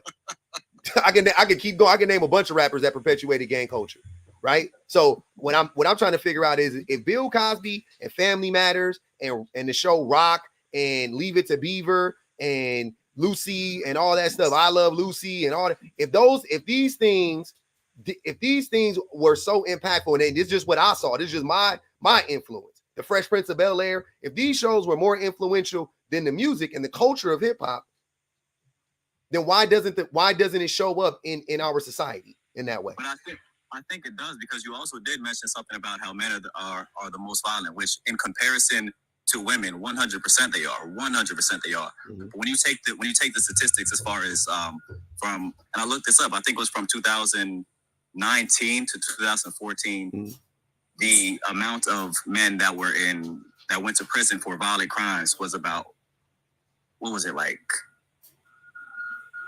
I don't know, like 900,000 or something like that. Like 900,000 men. Okay. Like some crazy number. And in comparison to women, it was just a landslide. But when you take that number of 900,000 men, and this is where I say a lot of this information is cherry picked and it's kind of like skewed. Mm-hmm. Because when you take that number of 900,000 men in America alone, it seems like a crazy big number. But when you compare that to the amount of men that actually live in America, which is like something billion, that is 0.01% of the billion? Of men. No, billion. There ain't no. There's 370 million. There's 370 million. I'm sorry, I misspoke. A million. I didn't mean. Yeah, I'm like, wait a minute. There's only 370. There's only 375 million people in America. So, and we're about 50% of the population. So, about 180. And you can't say men, but because that includes kids too. But go ahead. Okay, I'm listening.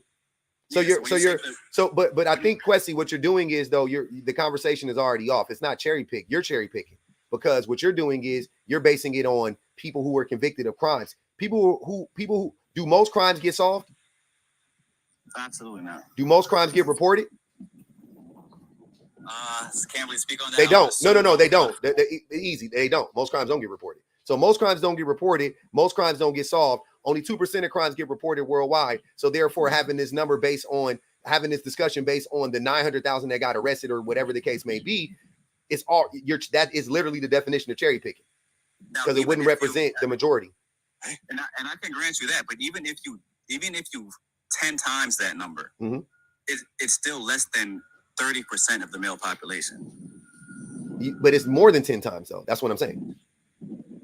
Where's that? Only 2%. There, you can go look it up. Where is it at? Go look it up. Go look up the percentage of crime. And I did it globally or in America, and I don't know exactly what it is in America, but like when you talk about like smurders, only 40% of smurders get solved. Like 20% of grapes get solved. Like the numbers are so low, bro. Like crimes don't get solved. They just don't get solved. That's just the reality, right? The vast majority of crimes don't get solved. That's one part of it. Then you got to go to the amount of crimes that get reported. And when you say crimes, battery, how many times are how often did you call the police when your mama and your daddy abused you, whooped you? I never did. How often do people call the police when their spouse abuses them? Not often. How many times do people call people? I just had my wallet stolen out my car. I didn't call the police. Petty theft happens all day long. How many times do they call the police how many times do stores call the police when merchandise gets stolen? Almost never. You see what I'm saying? The vast majority of crimes don't even get reported. The vast majority of crimes don't get reported, right? How many? Genuine question. How would you? And this is a genuine question. Who has the statistics on crimes that were never reported? How do you even get that number? They estimate. That's how they do it. They have a system for it. They have a formula for it. You can go look it up or whatever, but they have a formula for it. How they figure it out. How they figure it out. I don't know if they do it by like the population, plus the amount of crimes that are being reported or something like that. But they basically like extrapolate it, and then that's how they figure it out. So yeah, there's a formula. They're not guessing. There's they have analytics that's what analytics do. They could play it out, right? So yeah. Oh, So yeah. if Dr. they- J said they do surveys too. Yeah, that's another. I forgot about that. Yeah, they do that too. Because they ask people, like, have you ever been assaulted? And then everybody, yeah, 90% of people like, yeah, I've been assaulted before. You know what I'm saying? And they go, well, shit, if 90% of people been assaulted and we only, and only 10, you know what I mean? Only 10% of, you know, people have reported it, then they do the numbers based on that. That's how it works. Okay, so if we take the actual numbers that I just said, that, and you can look this up. I'm not just making this number up to make it sound like dumb low. This is the actual number of crime of men that went to prison for violent crimes between 2019 to right now, which is 900,000. Yeah, which is 0.01% of the male population. But Kwesi, again, 0.01%. How much more would we have to increase that number to make it accurate? Again, the starting point is 0.01%. How much more, to be realistic, would that number increase to account for all of the violent men in comparison to the population of men? Let me ask you a question. I don't know. I think most men are violent, but let me ask you a question. Have you ever been in a fight? Yeah, plenty.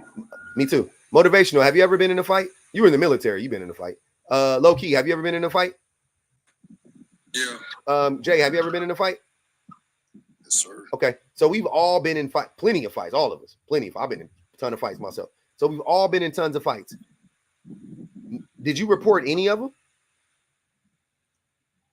Look, somebody used a sharp object, and I still got the scar on my leg. Oh yeah, I've been pew that. I didn't see the homie get. I got stories for days with that. So But I'm not debating I with still you. got a burn mark on my hand.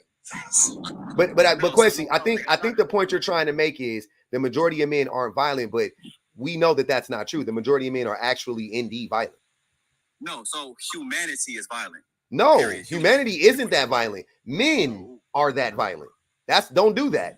If 98% of violent crimes are committed by men, you don't get to say humanity is violent. That's not what you don't get to say that. See what I'm saying? You can't do that. I see where you're trying to go with it, but I just can't agree with. I would say that men. I can grant that men are significantly more violent than women. Significantly. Okay. By far, innately. Like almost like to where men are responsible for all the violence. Like that's how men are so violent that men are responsible for almost all the violence in the world. That's what I'm saying. So it's not a two-way street. It's not humanity. It's men specifically. We're hyper violent. And that's where I have to push back at. Why would it not be a two-way street if we're still sticking to that mindset? Most of it is not being reported. And again, I don't want to take it anywhere near the argument that women are just as violent as men. Okay. No person in their right mind can make that argument. Mm-hmm. And I guess some out of their mind men will make that argument. Let me ask you. Hold on, wait. Not you. Let me do this poll real quick. Are women perfect? A 29.1% said no. B, compared to men, 29.1% said yes, and no such thing as perfect for. So yeah, nobody thinks women are perfect. But Kwesi, so the thing that I'm saying is that if based on the crimes that are reported, right, 98% of them are committed by men globally, then wouldn't that's that's crime. Can we go further? Can we talk about wars? Because every war started by a man. Every single war. Every war started by. I'm talking about right now. Every war every war started by him. Every single one. It was started by a man. So yeah, 100%. Men have been violent since the beginning of. And the majority of men fight in these wars. And this isn't illegal. This is legal, right? So that's what I'm saying. So when you add up all the violence in the world, where are women to be found? Where do you even see them at? Where do they even show up at? Well, I would say in their push to be a part of these wars. You mean because capitalism has starved out people to the point to where even women are willing to go fight in a war? Because that's all that's happening. I wouldn't say all. It's definitely a part of it. It's definitely an ingredient in the soup. Who is the majority of the people in the military, brother? One more time. Where do the majority of the people in the military come from? Socioeconomically speaking, where do they come from? I wouldn't be able to answer that. You can tell me. They're poor. Okay, so you're saying that the military for women is a is strictly a way to get money. For most people, yeah. For most people, absolutely. 100%. You think that's crazy? Of course it is. I would have to. That's just not the stories I hear, especially because I have family that's in the military. That's just not what I hear when they tell me, or they speak on why they joined the military. Let me ask you. I guess they could be lying. Let me ask you a question. Let me ask you a question. Per capita, who is the largest demographic of people in the military? Or you mean like women to men? No. I mean, I'm sorry. Racially, who's the largest demographic of people in the military? Oh, I don't know. I would assume. I don't know. I would assume white men. Black people, black men.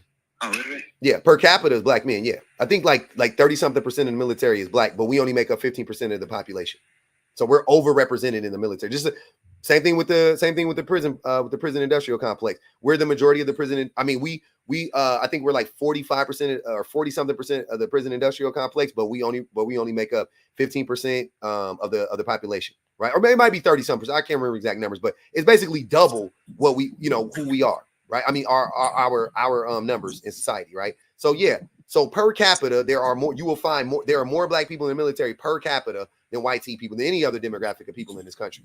With that said, do you think black people are signing up for the military to fight for this country? You think that is that what you get from that number? Are you going, oh, they just want to go fight for land and country? No, I mean once you lay out those statistics and put it in that way, I kind of see where you would get that perspective from. Again, like I said, I could just be being lied to when I hear the stories of why. And don't get me wrong, I'm fully accepting the argument that it's a financial reason, because even I myself, when I was broke, I considered going to the military. Me too. Hey, going to the military for black men is like thinking about stripping. It's the same. I think every broke girl done thought about stripping or selling her body at something. I won't say every, but I'm projecting. I'm just saying. I think that a lot of poor people, when they get poor, they think about selling their body.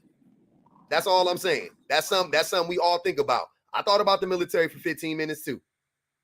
I didn't see any way out. Right? Sure. That's all I'm saying. So no. So yeah, I don't. The vast majority of the violence is perpetuated by men. There's no way around it. Whether it's reported, not reported, it's sanctioned, non-sanctioned, it doesn't matter. The vast majority of the violence is perpetuated by men, and I'm trying to figure out, where do you see women even showing up in this discussion?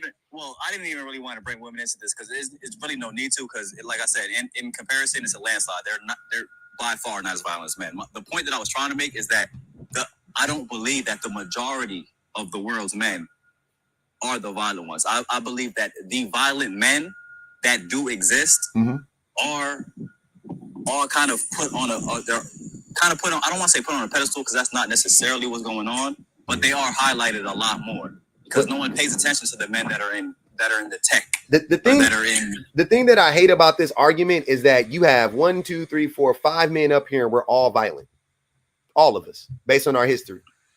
So you're not talking about you, Kwesi. You don't get to include yourself in that. You are one of the violent men that I'm talking about. So I'm always perplexed as, why do the men who are actually violent talk about that there's not all men are violent? Like, but you're violent, I'm violent. Every man you know is every boy you know done been in a fight, 5, 10, 7 fights. How are we not violent? Where all these non-violent men at? Where all these Zen-like men at? Where are they at? I'm trying to find them. Well, so when I say the word violent, I mean like, so because when I say humanity is violent, almost every woman on planet Earth has put their hands on somebody at some point in their life. So humanity is violent. When I'm talking about violent, I mean like severely violent, to the point where it's relevant. Like slapping somebody, getting in a fight. I don't really like. That's just humanity. That's how we settle differences. It sounds like you cherry picking and you trying to downplay it. I don't. I think fighting is very violent. I have laid some people, brother. If you've been in enough fights, anybody up here, if you ever knocked, I've never been knocked out personally, but I've knocked people out before, and I can tell you without a doubt that stuff hurts. Like I believe it. When they head hit the ground, I was like, oh shit, like anything can happen when you get in a fight, brother. So I don't know what you're talking about. It's extremely violent. It is very violent. I know what you're saying. I know what you're trying to get at. But when I'm saying by violence, I'm speaking of violence in a different ball game. But I get what you're saying because anything could happen in a fight. It can't turn into you can lose your life in a fight. Exactly. So fights are outside of unaliving somebody or pew-pewing somebody or anything like that. Fighting is the next most violent thing you can do. And we've all done it. We've all done it. That's what I'm saying. That's why I find this conversation very funny and very disingenuous, that the very men who are violent, who have a history of violence and a propensity for violence are trying to make this point that most men are violent. Based on what logic? Most men actually are violent. But I feel like you would have to I kind of feel like you would have to take into account why you were why you were almost all of my fights. Let me not say that. I can't. I would say most of my fights, I was defending myself. I was not Me too. looking for. I don't think I've ever started a fight in my life, personally. I don't think. No, that's a lie. My wife, I felt my wife getting ready to text me right now. It wasn't a real fight. We got broken up, but I have started a couple. I was drunk. When I was drunk, I was doing stuff. I hit a dude in the face with a towel. He wanted to fight me. I ended up whatever. We ended up not fighting or whatever. And another time, I slapped the dude in an elevator because he complimented my wife. And then it didn't, whatever. But that was it. But that's it though. But the majority of the time, there was alcohol involved. And I'm definitely gonna give myself a pass. I don't care what y'all say. Kiss my ass. But when I was sober, in my sober mind, I've never started a fight. That's all I'm saying. I've never started a fight. And that's exactly what I wanted to get at. When you said you gave yourself a pass for that, that's exactly what I meant by violence that's passable. Because my most recent fight, which was like a couple weeks ago, my sister called me, not my blood sister, but I called her my sister. She called me and said, literally called me crying. You are actively still a violent person. No, but listen, she called my me, violence is 20 years ago. She literally called me crying and said, I can hear her boyfriend in the background screaming. I'm like, yo, what's going on? Yeah. This man just put his hands on me, He won't leave my house. And I'm literally, as soon as I hear that, I kind of figure what was going on. So I'm already on my way to my car because I really don't. Bro, you ain't gotta make no excuse for you going to defend your sister. I'm just telling you that you violent. I'm just saying that's violence. Right. It is violence, but like the same way you said you can get a pass for whatever violence you're speaking of. I feel like there's violence that's honorable. I was joking. Honorable violence. I was joking, but violence is violence, brother. That's my point. Violence is violence, and men are by far the most violent. It's not close. Because if you called your homegirl, if a girl would have came, she would have came. She definitely would have came and showed up, but she would have called the police. She would have just been there. You know what I'm saying? She'd have, no, you ain't about to hit her. You know what I mean? There's other ways to diffuse a situation rather than going over there and laying your hands on that man. But you're violent, so you went over there and laid your hands on that man. That's what I'm saying. I ain't mad. And I ain't mad at you. I ain't even judging you for it. I'm just calling a spade though. Right. I'm just not getting around calling it what it is. It was violence. You went over there and met it with violence. That's all it is. No, yeah, I'm not even gonna disagree. Like I said, I'm gonna take right on the chin that it is violent. And that's what I can't really explain what I'm trying to say by there's levels to violence as far as like put it like this, brother. Almost every female has been in a fight in her life. That's not true. Once or twice. Not true at all. Not every single female. Not true at all. I would almost guarantee you that the majority of women haven't been in a fight. It's certainly not to the same number as men. No, I don't think most women have been in one fight. One fight of any kind. I would almost guarantee you that most women haven't been in one fight. Where did you grow up? Where did I grow up? Yeah, where did you grow up? I grew up in Long Beach. Long Beach, New Jersey? California, bro. What the fuck? Is there a Long Beach, New Jersey? That's where you went? No, I live in right now. But I came from New Jersey. There's a Long Beach, New Jersey. Oh. I just learned that. Long Beach is on the map. Like, what are we talking about? The Long Beach I know is long, but like I thought we could just say that. But LA, let's call it LA. Cool. Yeah, nah, because Long Beach, New Jersey is all I know because I grew up in New Jersey. So when you said that, I instantly thought of New Jersey. But you don't know who Snoop is? But no. One more time? You don't know who Snoop is? Yeah, I don't know anything about where rappers are from, though. I'm not gonna lie. Really? Not even Snoop? Not even Snoop? The most famous Nah. rapper in all of the world. Snoop is the most famous rapper. You don't know that Snoop is from Long Beach? That's crazy. Anyway, Yeah, nah. we got some other people, brother. I got to get to motivational and low key. They wanted to say something. Go ahead. I just got a question. Where do you get that 98% of all men are violent? I just never heard that. I didn't say 98% of all men are violent. I said 98% of violence is committed by men. Okay, I got you. Where did you get that 98% from? There was a study done on it. There's I think it's who did it? World Health Organization released the number. Yeah, who? Yeah, it's who. You can look it up. Worldwide, not just America. In America is 85%. Okay, that's what I used to say. I was just curious where the 98 came from. Yeah. I got you though. Yeah, but because we're talking about men, and there are more men in the world worldwide, than worldwide, I got you. So yeah. Go ahead, motivational. Well, it's the topic you're talking about, and I don't disagree that men have the ability for violence, but there is the ability to be able to defend yourself, and I think you have to be able to separate and define the difference, because I think everybody, men and women, should have the basic ability to physically defend themselves if necessary. Because the problem then happens is, well, hey, don't teach your kids or your sons or your daughters how to basic self-defense and just expect the world to be a fun, cuddly place. Well, it's not. We realize from reality, it's not a fun, cuddly place where everyone's nice and kind and honest. So the ability to physically defend yourself or protect your family is not the same thing as being a dangerous psychopath. Yes, it is the capability to be violent, but it's the reasoning behind it to defend yourself. The reason behind it is because men are violent.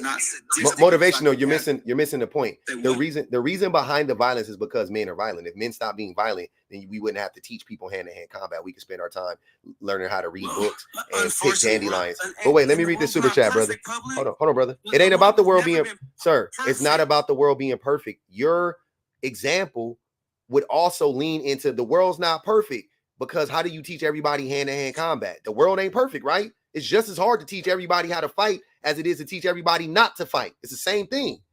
That's what I'm saying. Y'all just make excuses for violence. The only difference is I'm not making an excuse for violence. You are.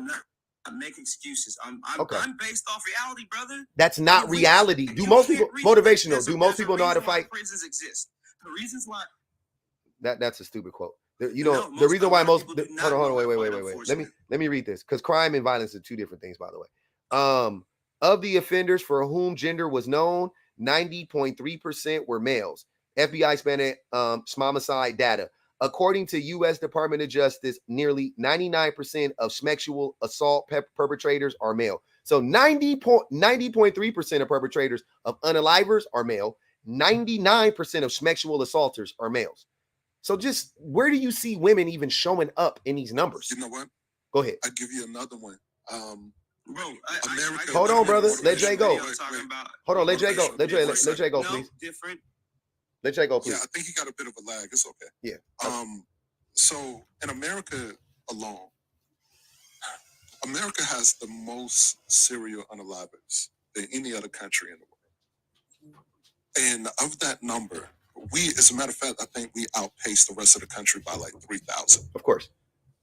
Of those serial unalivers, this problem that America has more than any other country in the world, do you know who the overwhelming majority of those serial unalivers are? White men. It is around 90 to 95%. Mm-hmm. Also, the people who study this, they said that they can't definitively say how many are active at any one particular time, but they estimate anywhere between 25 and 50 at any particular time in this country, which means there can be anywhere between 25 to 50 of them right now.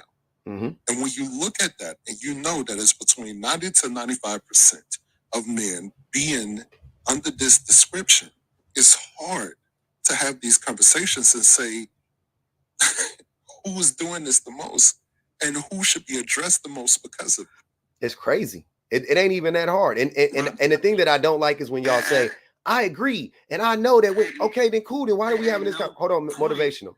I don't know if you can hear me. Give me a second, brother. Let me read this poll and then I need to finish what I'm saying. Women, how often do you fight physically? Never, 92%. Often, 0, always 0, sometimes 8. Some of y'all like to fight, and I respect that. I do. Shout out to my fighters. Shout out to the female fighters out there. I respect that. I like a good 1v1. I ain't gonna even hold y'all. I still got that in me a little bit. You know what I'm saying? I like a good 1v1. Yeah, I don't got no problem with that. I ain't judging y'all. Go ahead, motivational. I'm simply saying I'm not disagreeing with. Unfortunately, in our not just in our culture, in this country, it's a lot of violence that takes place every single day. We're well aware of that. We can look around us. We can go to major cities like Chicago and see what's taking place. Mm-hmm. I'm not disagreeing with that. But just like you have the men and some women that are committing these crimes and are being violent and are the ones attacking and hurting innocent people that should not be hurting. You have people on the other side of that. You have men that might have the ability to know how to.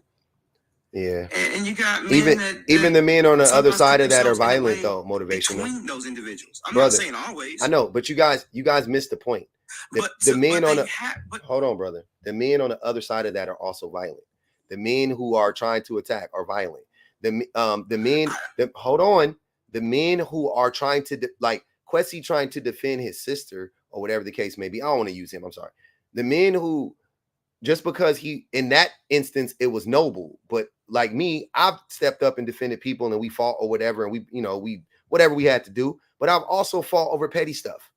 See what I'm saying? Like, so you can't, so even the men who are noble in one moment are not noble in the next. So you can't, like, in one moment, you're the hero, next moment, you're the zero. And that goes for most men. So just in general, men are violent. Most men are violent. Like, this isn't that hard. I don't know why you guys are trying to, wait, motivational. Hold on, brother. Hold on. I'm really tired of having this conversation. Yes. I'm really tired of having this conversation. In all honesty, it isn't this hard to understand. Most men are violent or have a high propensity for violence. Period. Point blank. That's it. End of discussion. The world ain't perfect. Don't care. Men need to work on not being violent. I'm not rationalizing violence ever. I'm not going to sit here and be like, oh, you know what? Violence is cool because no. How about we work on not being violent? How about instead of us trying to play this, it goes both ways. We go talk to the men talk to men in general who are just violent in general. Because I can go talk to men in general and I'm talking to the people I need to talk to because the vast majority of men are violent. You see what I'm saying? I don't even need to be specific about the man I'm talking to. I can just talk to men in general. Yes.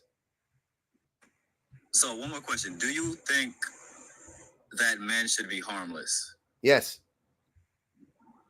All right, let me ask you one more question. To humans? To other humans? Yes, absolutely. Men should be harmless to other humans. Absolutely. Okay, so what do you also think? Okay, let me ask you this. What do you think is a better option or a better person? A man that is completely harmless or a man that has the capacity for violence but will control it? Say that one more time. A man that was what? A man that is completely harmless or a man that has the capacity for violence but also has the willpower and the emotional intelligence to control it?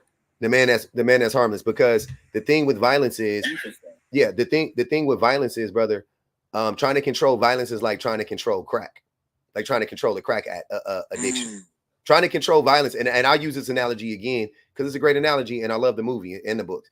The Lord of the Rings. There was one ring, and in that movie, they told you, don't play with that one ring. You can't wield it. I don't care how strong you are. Most people succumb to it, if not everybody. In the movie, everybody succumbs to it. But most people succumb to its power. That's the thing about violence. Most people, because absolute power corrupts absolutely, right? So when you have the power over somebody, when you have the physical, most people will use that. Most people will abuse that. So it's way safer for other human beings, for every human being to be harmless, because then there's no threat of violence anywhere.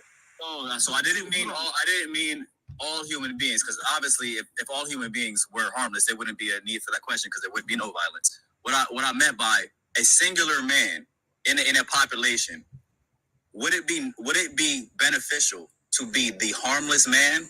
And in today's world, would it be beneficial to be a harmless man or a man that is capable but that can't control it? It would be more beneficial to the people around you to be a harmless man, because the likelihood that you're going to need to be violent is very low.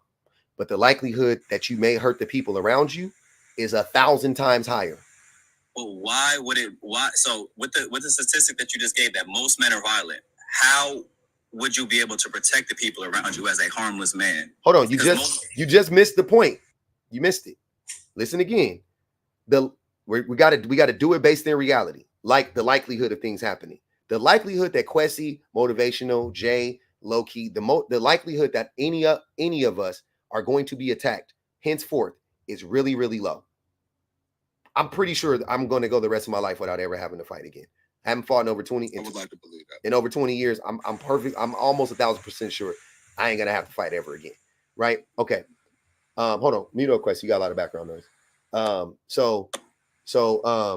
Yeah. So with that said, the likelihood though, what the numbers would say is the people who get attacked, the people who suffer from violence, the people who actually get violence visited upon them, are the people around the violent person, right? It's the person that has a propensity for violence, i.e. men. So like the threat of the women being harmed goes up the closer their proximity is to any man, right? So if they're in close proximity to a husband, the threat of violence is extremely high compared to a single woman in the world. Like a single woman, the chances that she'll get attacked randomly by a random person is extremely low compared to the likelihood that she'll be attacked by the man who's supposed to protect her. That's my point. And I'll give you a good example, Kwesi. I'll give you a good example. John List. John List was a pretty mild-mannered man. Had a family, wife, I think a son and a daughter. I think it was just 2 kids. And his mother-in-law lived. John List had a job back when Xerox first was created. So he had a damn good job. He was either laid off or fired, something like that. So he couldn't afford all the things that he could previously afford, right? He didn't know how to tell his wife that. John List, the man who wasn't violent, the man who was, the one that you believed was one who can control that violence. So what he thought would be a rational idea so that his family could go to heaven, he unalived all of them, including the kids. And then he left and moved across the country, and people couldn't find him for like 10 plus years. He had changed his identity almost completely. Never committed any other violence after that. Got remarried, all of that. This is somebody who you would believe can control that violence because he used it when he thought it was necessary. Mm-hmm. But had he been harmless, he could have told his wife, "Hey, look, baby, I lost a child. I'm out here. I'm trying to get another one. Just hang on. It might be tough." But to go to the extreme in which he did, somebody else mentioned Chris Watts. Another good example. You can even go to Lonnie Franklin, a guy who was known as the Grim Sleeper, whose crimes spanned in 1984 to 2007. What's his name? Lacey, Scott Peterson. Same thing. Like there's a bunch of examples of that. The judge that Chris Benoit. Yep. There's a ton of examples of that. So yeah, here's what I'm saying, Kwesi. Don't ask me that question. Ask women that question. Would they prefer a harmless man or a man that has a propensity for violence but can control it? Because only men think that makes sense. The people who are most likely to be harmed by that man will tell you, "Oh no, a harmless man." Right? But hey, I appreciate y'all. I appreciate y'all coming up, bro. I'm about to end this live. Appreciate you, Jay. Thanks for rocking out with me, man, for the whole live. Appreciate Motivational. Thanks, Kwesi. Thanks for coming up. Bang the Cash App one time on the way out, man. 579 people. We did it, y'all. 260 people on the YouTubes. Oh, let me read this last. Hold on. Wait. Jaysha, hold on. We almost missed it. As usual, this was entertaining and informative. I got to get some sleep. Keep fighting a good fight, public offender. Good night, all. Thanks to the panel for participating. Much appreciated. Appreciate you, Jaysha. Appreciate everybody that did the what's it called over here? The super stickers and the super chats. Appreciate y'all. Like I said, y'all, bang the cash app one time on the way out. Are you not entertained? Were you not entertained? I had a great time. Great live. Great live. Great live. Hella fun. Miss L. Miss L said, anyways, have a good night, y'all. Why so mean? Appreciate y'all, man. Wow. Appreciate all.